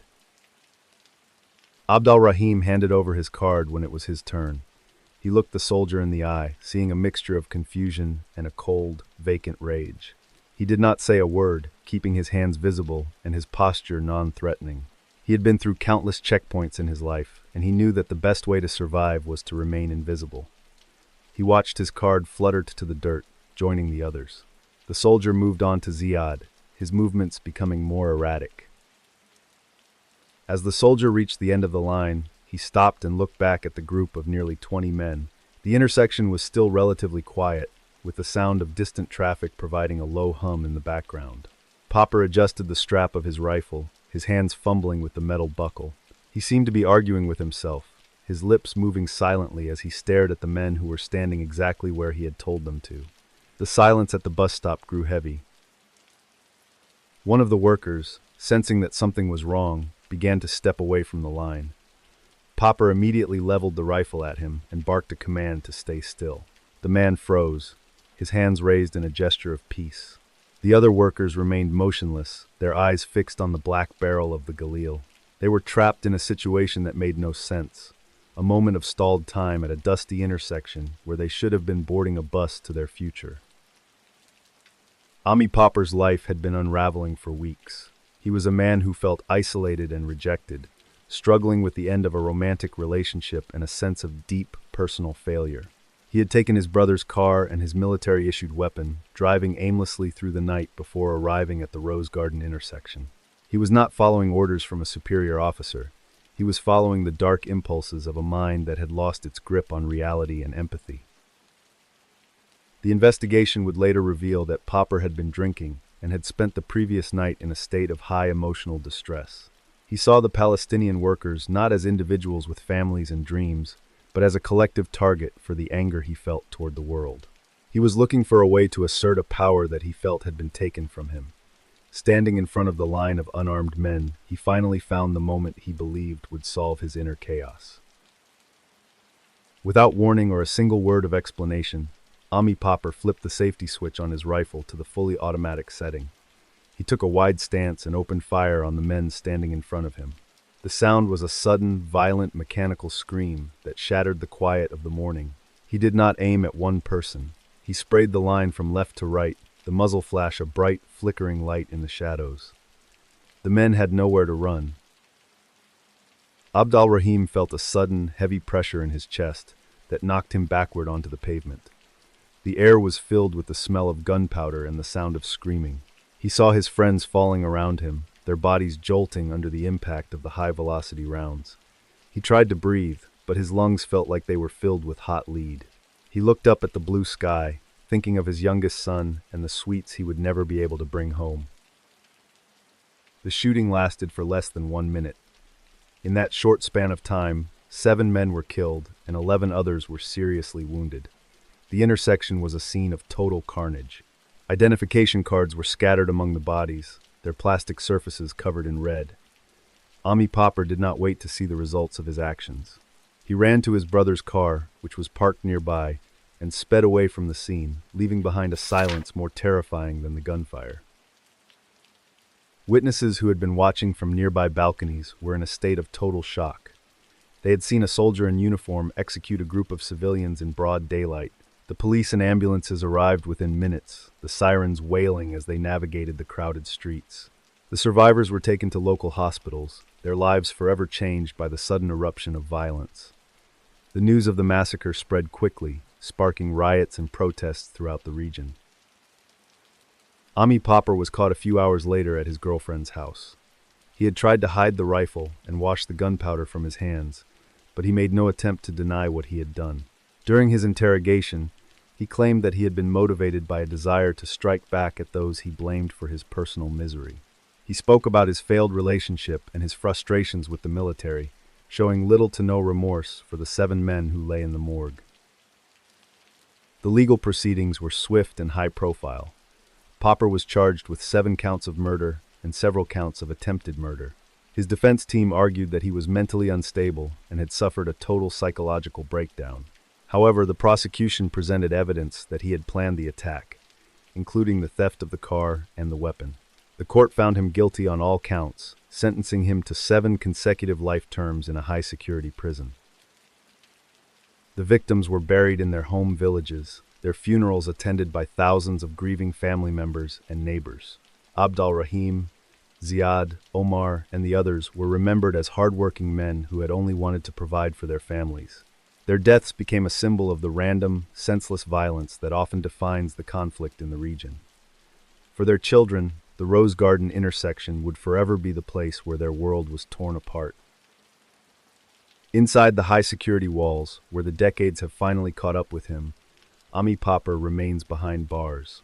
Over the decades, he has made several requests for clemency or a reduction in his sentence, all of which have been denied by the Israeli authorities. The brutality of his crime and the clear absence of a military motive have made him one of the most notorious inmates in the system. He has spent more than 35 years in a small cell, a man whose attempt to feel powerful resulted in total isolation. It only takes one person to turn a normal morning into a historical tragedy. I think about the identification cards scattered in the dust, those small pieces of plastic that were meant to prove who those men were, only to be tossed aside by someone who did not care to know. We often talk about the politics of such events, but the true weight lies in the missing sweets and the unfinished additions to a family home. The silence after the shooting is the only thing that remains. The silence of a sunny morning is a fragile thing, but it is nothing compared to the heavy, institutional silence of a police van. In the province of Natal, South Africa, a different kind of authority is moving through the night. The scent of gunpowder will soon mix with the smell of funeral lilies as a captain orders his men to fire on a group of mourners. The transition is a shift from the rage of a lone soldier to the calculated execution of a state-sponsored hit.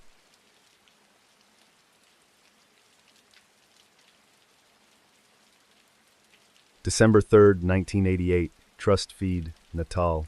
Sithembail Nyoka was sitting in a small, crowded house where the air was thick with the heavy, sweet scent of lilies and flickering candle wax. She was there to mourn, her hands folded tightly in her lap, watching the rhythmic dance of the flames against the dark wood of the furniture. Outside, the South African night was vast and silent, the hills of Natal shrouded in a deep, heavy mist that seemed to swallow the distant sounds of the crickets and the wind. Sithembail was a woman who found beauty in the small, quiet details of her village life. She was 42 years old and worked as a skilled seamstress, her fingers always lightly stained with the colorful dyes of the fabrics she handled every day. She was known throughout the valley for her steady hands and her unique ability to fix anything that had been torn, whether it was a school uniform or a wedding dress. In Trust Feed, she was a quiet pillar of the community, the person everyone went to when they needed a bit of practical advice. The wake was for a respected elder, and the small house was filled to capacity with his extended family and neighbors. They were people who lived by the cycles of the land, planting maize in the spring and tending to small herds of cattle that grazed on the Emerald Hills. The main room was warm, filled with the low hum of shared stories and the occasional soft sob of a grieving relative. It was a space of transition, a moment to honor a long life lived and to find collective strength in the presence of one another. Sithembail watched the children sleeping in a corner on a pile of blankets, their small faces peaceful despite the somber occasion. She thought about the dress she was currently making for a neighbor's upcoming wedding, a bright yellow garment that felt like a quiet promise of better days ahead. Life in Natal was difficult under the heavy weight of apartheid, but inside this house, among her own people, she felt a sense of belonging and safety that the outside world often tried to strip away with its harsh laws and cold walls. Next to her sat Malaba, a young man who had recently started working at a local grain mill. He was 21, with broad shoulders and a shy smile that he often tried to hide behind a serious expression when he was in public. He was a quiet worker, respected by his peers for his reliability and his willingness to help anyone in need. He had brought a small bag of fresh oranges to share with the mourners, a simple gesture of kindness that defined the gentle spirit of the village people who had very little to give. The conversation in the room drifted slowly from the deceased to the daily gossip of the market and the hopes for the next harvest season. They were ordinary people with ordinary dreams, navigating a landscape of systemic inequality with a quiet, persistent dignity. Sithembail felt a deep affection for every person in the room, her neighbors and friends who had seen her through her own times of trouble. They were a family bound together by a long history and a shared struggle against a world that rarely looked their way. She remembered how Malaba had helped her carry a heavy load of firewood just the week before, refusing to take even a small coin for his trouble. He had simply tipped his hat and walked away, his whistle echoing through the trees. These were the small threads that wove the fabric of their lives together in Trust Feed. There was a profound sense of peace in the room, a feeling that even in the face of death, the community remained whole and unbreakable. Sithembail adjusted her shawl, feeling the warmth of the crowded room. In the corner, an older woman was humming a low, ancient melody that seemed to vibrate through the floorboards. The children stirred in their sleep but did not wake, comforted by the familiar sounds of their elders. Sithembail looked at the photographs of the deceased arranged on a small table, surrounded by more flowers and a single white candle. It was a scene of perfect, undisturbed mourning, a ritual that had been practiced for generations. The mist outside pressed against the window panes, sealing them into their own private world of memory. They spoke of the times the elder had stood up for the village during the droughts of the 70s, his voice always steady and full of wisdom. Malaba nodded as he listened, his young face illuminated by the candlelight. He was the future of the village, a young man with a clean heart and a strong back. Sithembail felt a surge of pride, seeing him engage with the history of their people. It was a night for looking back, but for many in the room, it was also a night for imagining a future where they could walk with their heads held high. The tea was served in mismatched porcelain cups, the steam rising in thin, swirling columns. Sithembail took a sip, the warmth spreading through her chest. She felt a deep sense of contentment, despite the sadness of the wake. This was her home, and these were her people. She believed that as long as they had each other, they could endure anything the world threw at them. She did not know that the world was currently watching them from the shadows, its engine idling at the edge of the property where the pavement ended and the dirt began. Around 11 o'clock, the rhythm of the night was interrupted by a low mechanical hum that vibrated through the thin walls. Sithembile noticed a pair of bright headlights cutting through the thick mist, the beams sweeping slowly across the front window of the house.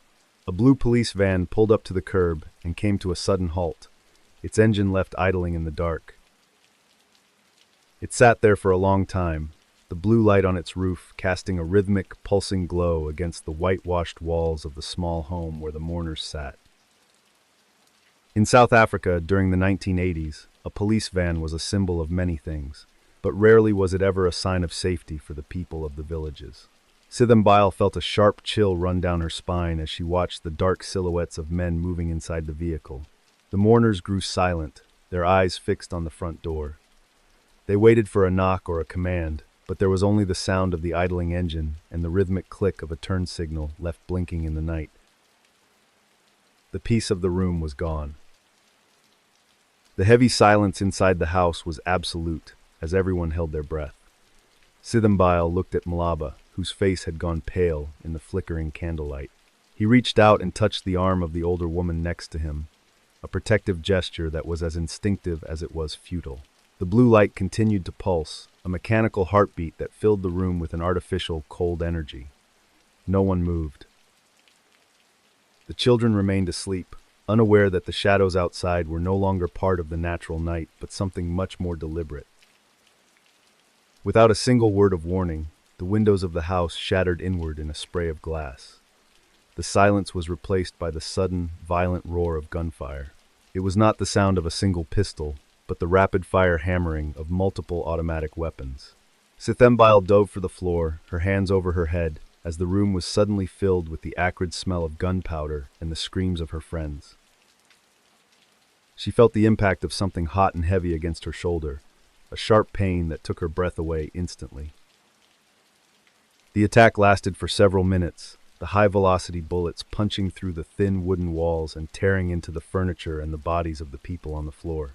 Sithembile squeezed her eyes shut, praying for the noise to stop, her face pressed into the rough fabric of the rug. She could hear the heavy boots of men walking on the gravel outside, their voices low and urgent. Then, as quickly as it had begun, the gunfire ceased.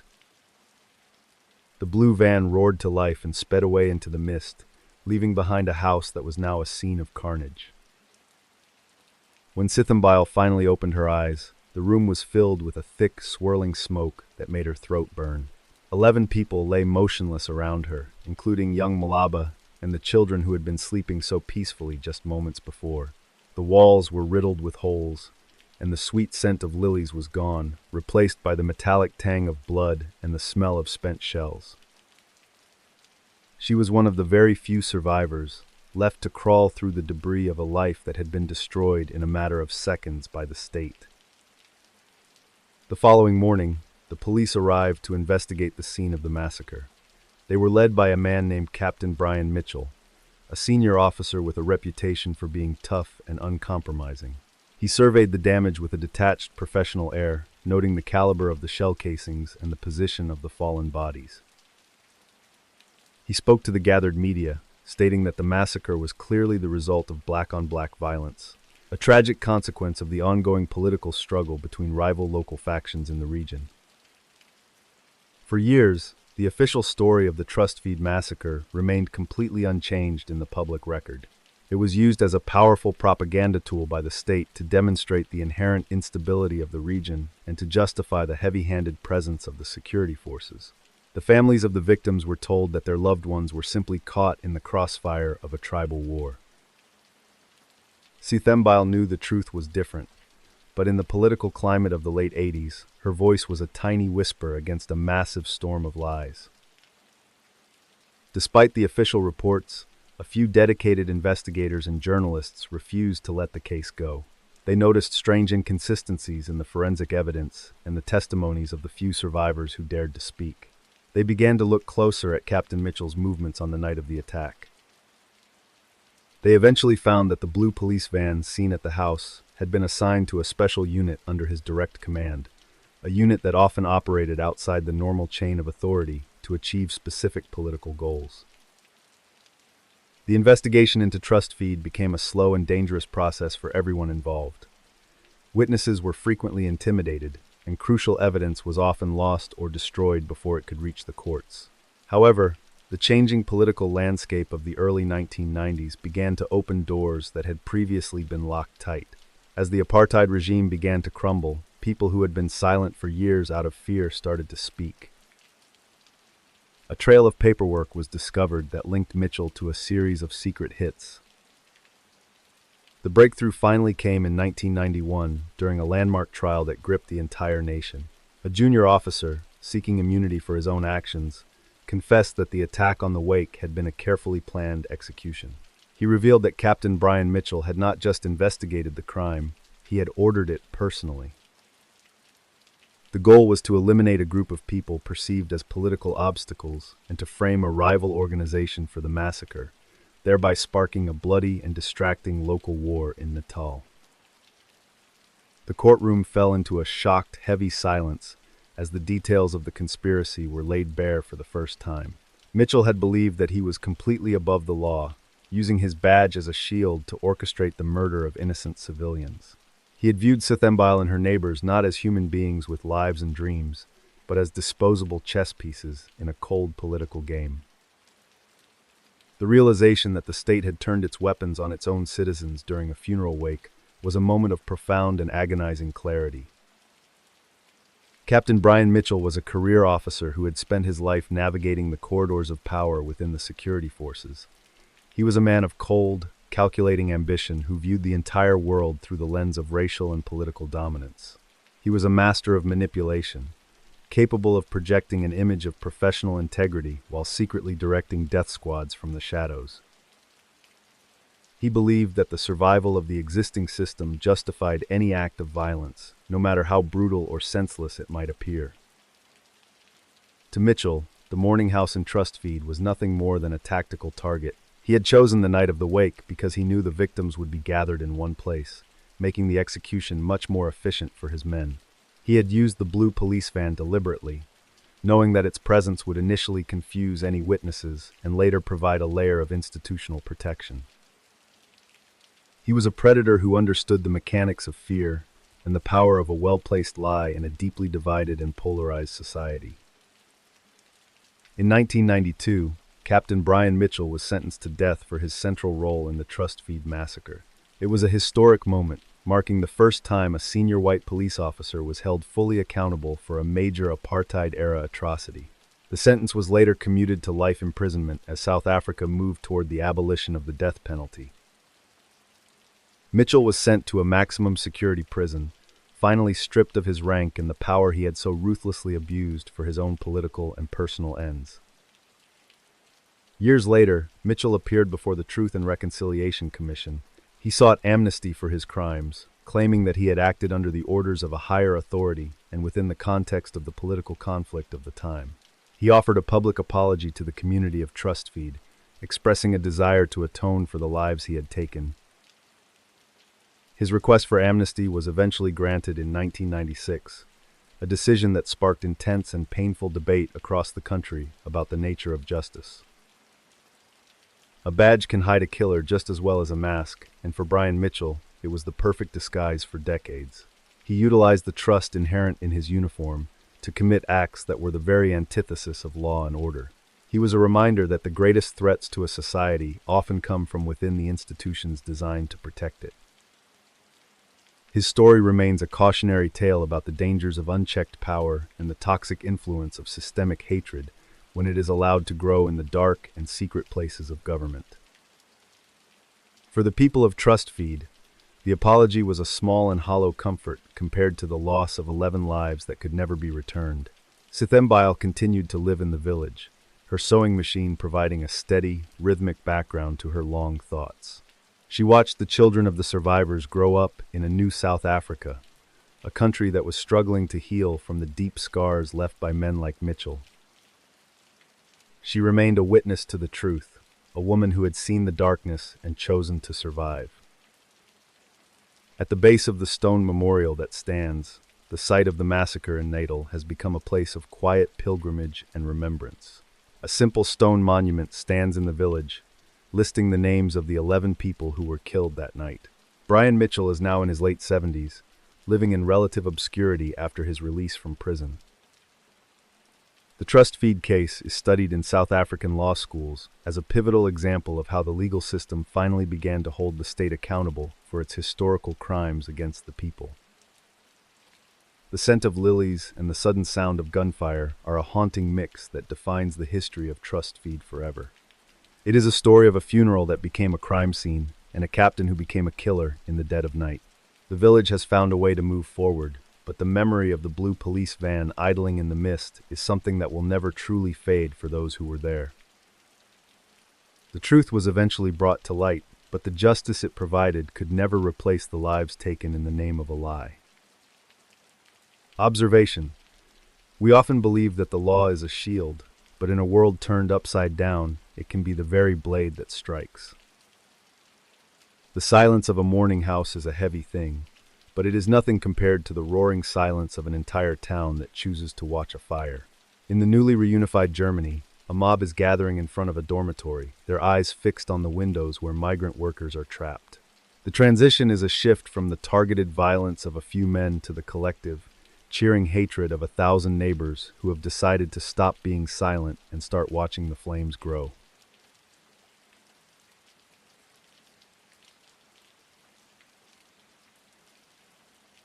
September 17, 1991, Hoyerswerda, Germany.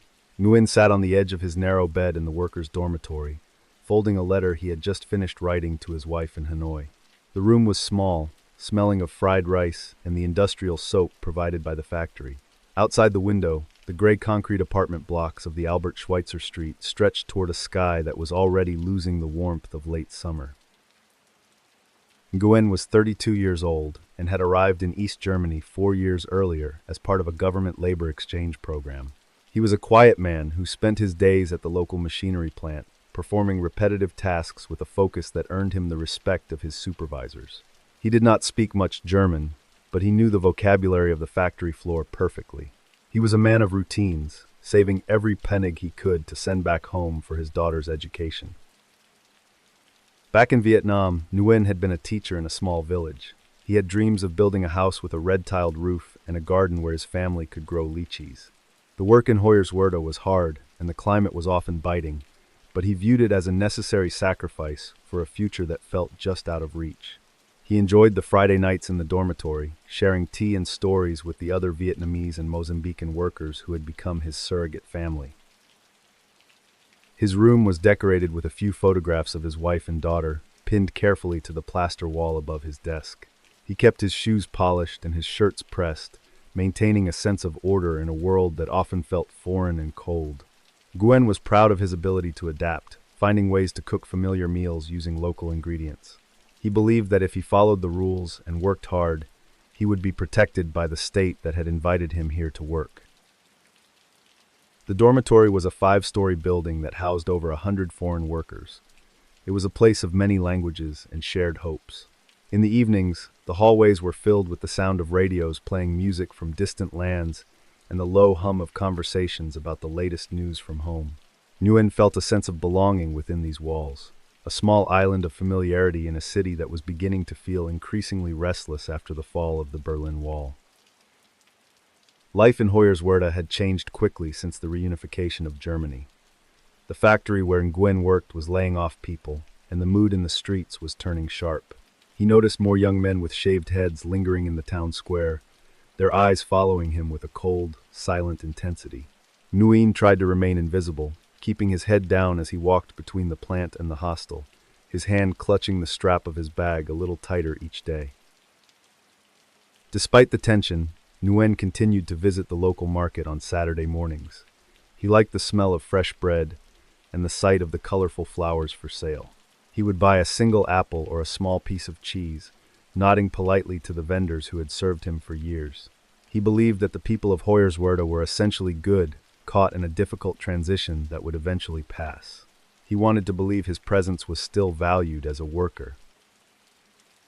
One of his closest friends was a Mozambican man named Antonio, who lived in the room next door. Antonio was a boisterous man who loved to play the guitar and could make even the most boring factory shift feel like an adventure. They would sit together in the communal kitchen, sharing their limited food and their expansive dreams. Antonio wanted to open a small repair shop in Maputo. They were two men from different continents, bound by a shared desire to survive the winter. On the evening of the 17th, the atmosphere outside the dormitory shifted from tense to aggressive. A group of teenagers gathered across the street, their voices rising in a rhythmic, angry chant that Nguyen did not fully understand. He stood by his window, watching as one of the boys picked up a stone and hurled it toward the building. The sound of the rock hitting the concrete wall was a dull, heavy thud that made the photographs on Nguyen's wall vibrate slightly. Marcus, an 18-year-old with a black bomber jacket and heavy boots, felt a surge of energy as he watched the stone hit its mark. He had been unemployed for 6 months and felt that his future had been stolen by the outsiders living in the dormitory. He did not know Nguyen's name or his story, but he saw the man in the window as a symbol of everything that was wrong with the new Germany. He picked up another rock, his fingers feeling the cold, jagged edges. Within an hour, the small group of teenagers had grown into a crowd of several dozen. They were not just shouting anymore. They were throwing bottles and bricks with a deliberate, focused aim. Nguyen watched as a glass bottle shattered against the window of the room below his, the shards of glass glinting in the streetlights. He backed away from the glass, his heart hammering against his ribs. He turned off his light, hoping the darkness would make him disappear. Helga stood on the balcony of her apartment directly across from the dormitory, a cup of coffee in her hand. She was 64 and had lived in Hoyerswerda her entire life. She watched the crowd grow, her face illuminated by the flickering street lamps. She did not call the police or yell at the boys to stop. Instead, she felt a strange sense of satisfaction. She felt that the city was finally standing up for itself, and she leaned against the railing to get a view. The police arrived in a single patrol car, their blue lights pulsing against the gray apartment blocks. Officer Schmidt stepped out of the vehicle, his hand resting on his holster as he looked at the growing mob. He was outnumbered and felt a deep, simmering resentment toward the entire situation. He did not order the crowd to disperse. He stood by his car, watching as a brick smashed a window on the 3rd floor. He felt the situation was already beyond his control. Inside the dormitory, the hallway was a scene of controlled panic. The workers gathered in the interior corridor, away from the windows. Nguyen held a wet towel to his face to block out the smell of dust and smoke. He could hear the sound of the mob outside, a low, guttural roar that seemed to be getting closer. He realized the walls he thought were a sanctuary were actually a cage, and the state that had invited him was now standing back and simply watching it happen. The siege lasted for 6 days and 6 nights. Every evening, the crowd returned, larger and more organized than the night before. Nguyen spent the hours sitting on the floor of the hallway, his back against the cool plaster. He listened to the rhythmic thwack of rocks hitting the building and the sound of breaking glass that never seemed to stop. He thought about his daughter's smile and the red-tiled roof in Vietnam, wondering if he would ever see them again. Marcus found a crate of empty beer bottles and a canister of gasoline in a nearby alley. He and his friends began to construct Molotov cocktails, their movements hurried and full of a dark, nervous excitement. They felt like soldiers in a war they were finally winning. They did not think about the people inside the rooms.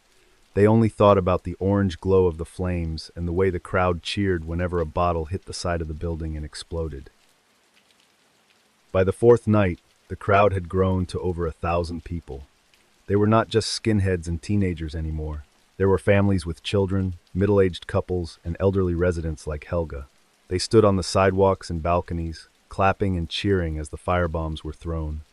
It was a festive atmosphere, a community coming together to watch a public execution. The sound of the applause was more terrifying to Nguyen than the explosions. Nguyen watched from a crack in a boarded-up window as a woman in a floral dress clapped her hands after a firebomb hit the roof. He recognized her from the market. She was the one who sold him fresh bread on Saturday mornings. The realization that his neighbors were enjoying his terror was a physical blow. He understood then that there was no one coming to save them. The police were not there to stop the mob. They were there to manage the end of the dormitory. The government officials in Berlin were receiving hourly updates, but their response was paralyzed by the political optics of the situation. They did not want to use force against their own citizens so soon after the reunification. They began to discuss a solution that did not involve arrests or legal consequences for the attackers. They decided the only way to end the violence was to give the mob exactly what it wanted. They would remove every foreigner from the city. On the final night, a Molotov cocktail crashed through a window on the 5th floor, igniting a stack of mattresses. The interior of the building began to fill with thick, acrid smoke. Nguyen crawled through the hallway, his lungs burning, his eyes streaming with tears. He could hear the mob outside reaching a fever pitch of excitement. He clutched his small bag of photographs to his chest. He realized the building was no longer a home, but a furnace meant for him. The evacuation began in the early hours of the morning. Buses were brought to the front of the dormitory, their engines idling in the dark. Nguyen was led out of the smoke-filled lobby by a group of police officers who formed a thin line between the workers and the mob. He had to walk through a gauntlet of hatred, with people spitting on him and throwing stones at the buses. He saw Helga on her balcony, her arms crossed, watching with a look of calm, satisfied triumph. As Nguyen climbed onto the bus, he looked back at the dormitory one last time. The windows were all shattered, and black soot smeared the gray concrete walls. He saw his own room, the one where he had written letters to his wife and dreamed of a red-tiled roof. It was a hollow shell, a monument to a promise that had been broken by his neighbors. The bus pulled away, and the crowd let out a final, deafening cheer that followed him until he was miles away from the city. The siege of Hoyerswerda was a symptom of a deep, systemic failure in the wake of the Cold War. The collapse of the East German economy had created a vacuum of fear and resentment that was easily filled by xenophobia. The contract worker system, which had kept foreign laborers isolated from the German population for decades, had prevented any real social integration. When the state stopped being the enforcer of order, the hidden hatreds of the neighbors emerged. The killer in this story was not a single person with a weapon, but a collective mob fueled by bystander apathy. The thousands of people who stood on their balconies and clapped provided the moral permission for the skinheads to throw the firebombs. It was a social horror where the crime was committed by an entire town that decided some lives were worth less than the quiet of their streets. The failure of the police was a reflection of a state that chose politics. Marcus and his friends were never held accountable for the arson or the violence they unleashed over those 6 days. They were seen as the angry youth of a broken system, and the state was more interested in moving the victims than in punishing the perpetrators. Marcus continued to live in Hoyerswerda, eventually finding a job in a new factory, his black boots tucked away in a closet. He remained a part of the town, a silent participant in a crime no one spoke of. In modern classrooms today, the city of Hoyerswerda is often cited in German history books as a dark milestone in the country's journey toward reunification. The dormitory on Albert Schweitzer Street has long since been demolished, and a small, understated memorial stands near the site. It is a place of reflection for students who visit to learn about the dangers of the cheering bystander. The town has tried to reinvent itself, but the events remain a deep scar. Nguyen eventually returned to Vietnam, his dreams of a life in Europe replaced by a quiet life in his village. He used the money he had managed to save to build his house with the red-tiled roof, but he rarely spoke about his time in Hoyerswerda. He kept the bag of soot-stained photographs in a drawer, a reminder of a world that had invited him in and then tried to burn him out. He lived with the memory of the applause, a sound that haunted his sleep for many years. The legal status of the case remains officially closed, as the statute of limitations for the specific acts of arson and rioting has long since passed. No new technology or investigation can change the fact that an entire community participated in the expulsion of its neighbors.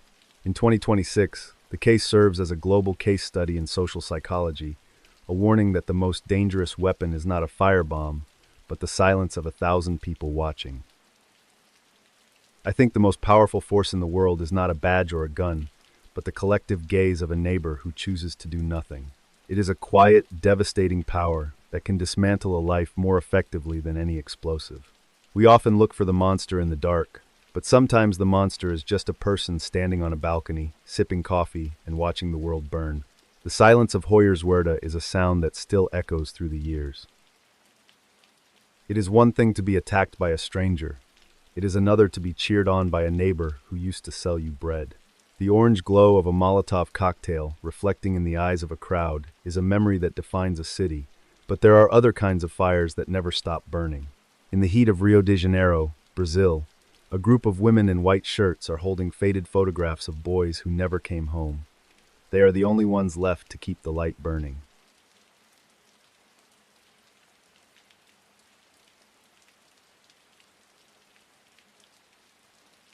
July 26th, 1990.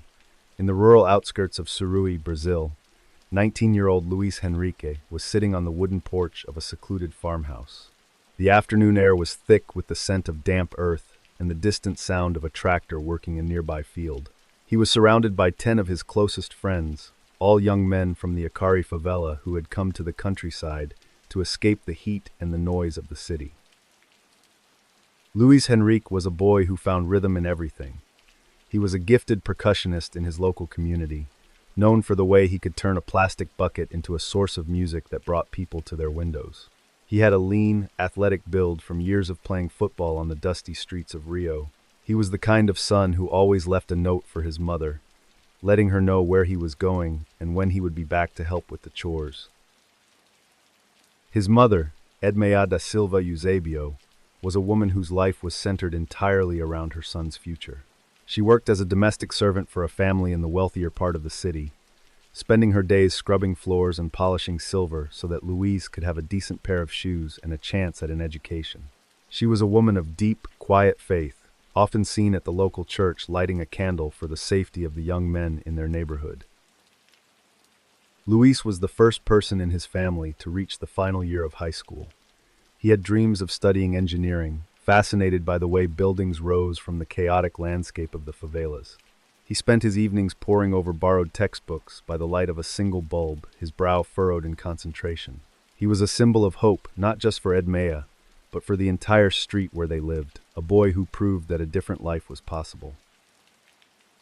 The 10 friends who joined him at the farm were a tight-knit group, bonded by the shared experience of growing up in one of Rio's most neglected districts. They were boys who looked out for one another, sharing their meager lunches and their expansive dreams of travel and success. On this Friday afternoon, they were simply enjoying the rare luxury of space and silence. They had pooled their money to rent the small farmhouse for a weekend of football and fresh air. One of the boys, Rosana's son, had brought a radio that played a steady stream of samba and pop music. They laughed and joked, the sound of their voices carrying across the fields toward the dense tree line. They felt a sense of freedom that was impossible to find in the crowded, narrow alleys of Akari. Here the sky was wide and the air was clean. They were just 11 young men on the cusp of adulthood, unaware that their presence had already been noted. Edmeia had spent her Friday morning preparing a special meal for Luis's return on Sunday night. She had bought a small piece of beef and some fresh vegetables, tucked away in the back of her refrigerator. She thought about his laugh and the way he would recount every detail of his weekend once he walked through the door. She felt a profound sense of pride in the man he was becoming, a person of integrity who stayed away from the shadows of the drug trade. The farmhouse was a modest structure with a tin roof that rattled in the wind. Inside, the boys had set up their sleeping mats and organized their supplies with a careful precision. They took turns cooking and cleaning, maintaining a sense of order that reflected their upbringing. They were respectful of the property, knowing how hard they had worked to afford this small escape. To them, the farm was a temporary paradise, a world away from the violence of the city. Luis sat on the steps, carving a piece of wood with a small pocket knife. He was thinking about a song he wanted to write for the next neighborhood festival. He felt a deep connection to the land and the quiet of the countryside. He watched the shadows of the trees grow longer as the sun began to dip toward the horizon. He was at peace, his mind filled with the melodies of his home and the quiet potential of the years he believed were still ahead of him. In the neighboring houses, the farmers were finishing their work for the day. They saw the group of young men from the city and noted their dark skin and their energetic presence.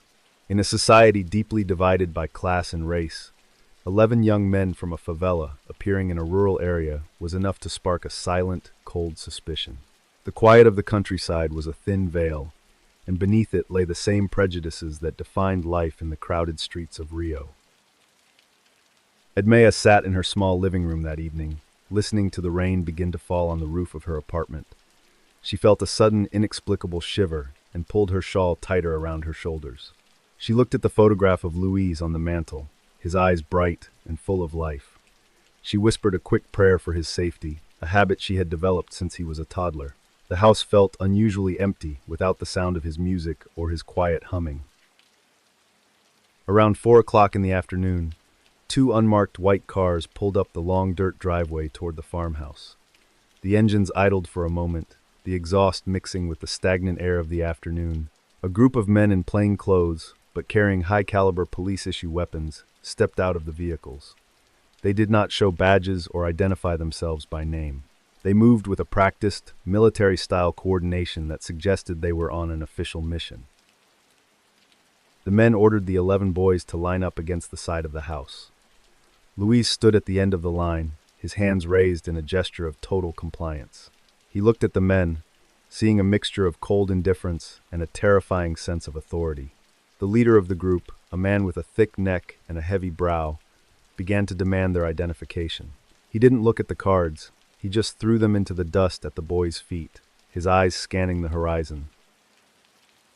Without a single word of explanation, the men forced the 11 boys into the back of the unmarked cars.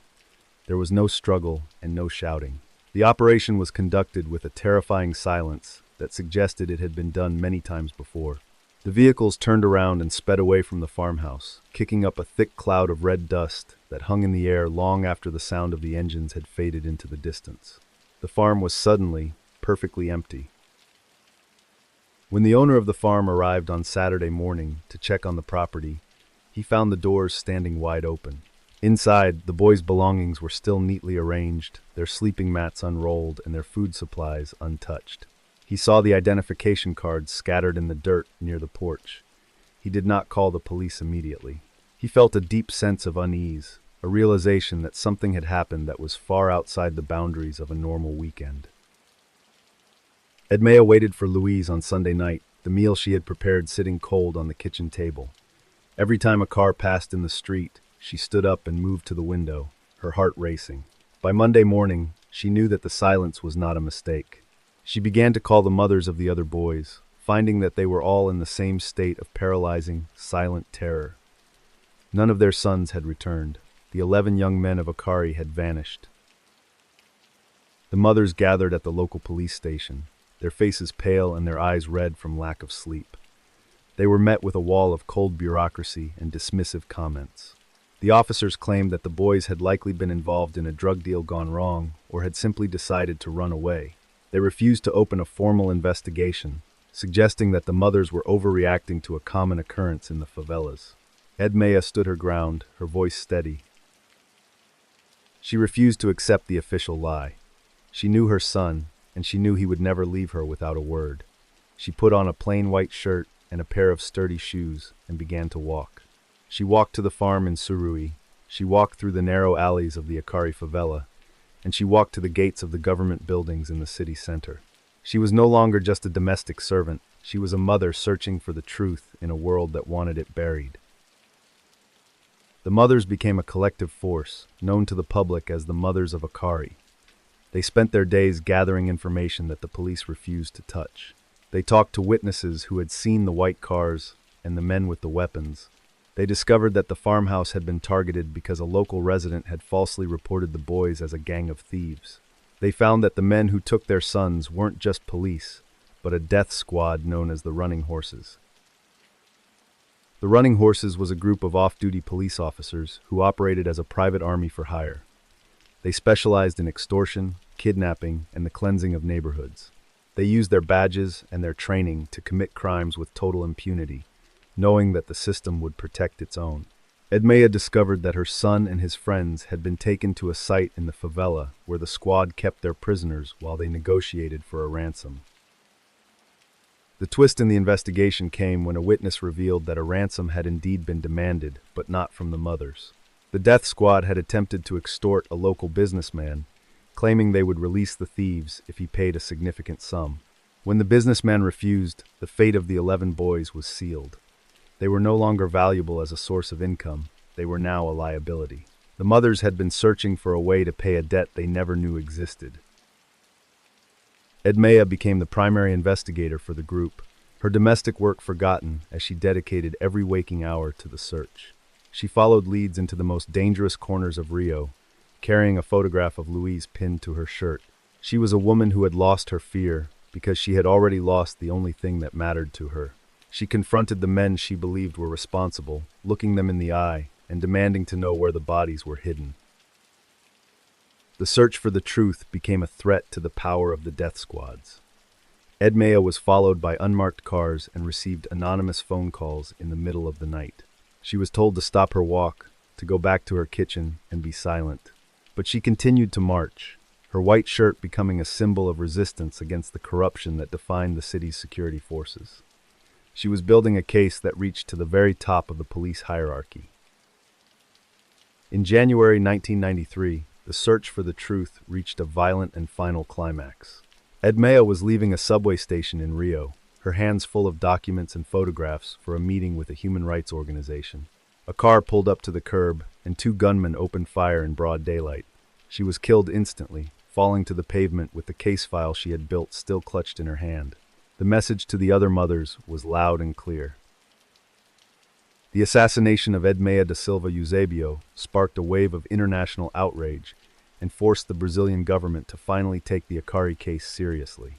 An investigation into the running horses was launched, revealing a web of corruption and murder that involved dozens of high-ranking officers. Several members of the squad were arrested and charged with various crimes, but the wall of silence surrounding the fate of the 11 boys remained completely unbroken. The investigation confirmed that the boys had been executed and their bodies disposed of in a way that left no physical trace. They were likely buried in a clandestine cemetery or destroyed in a way that made forensic recovery impossible. The men of the running horses had utilized their professional knowledge of crime scene management to ensure that their victims would remain disappeared forever. To this day, not a single bone or piece of clothing from the 11 has been found.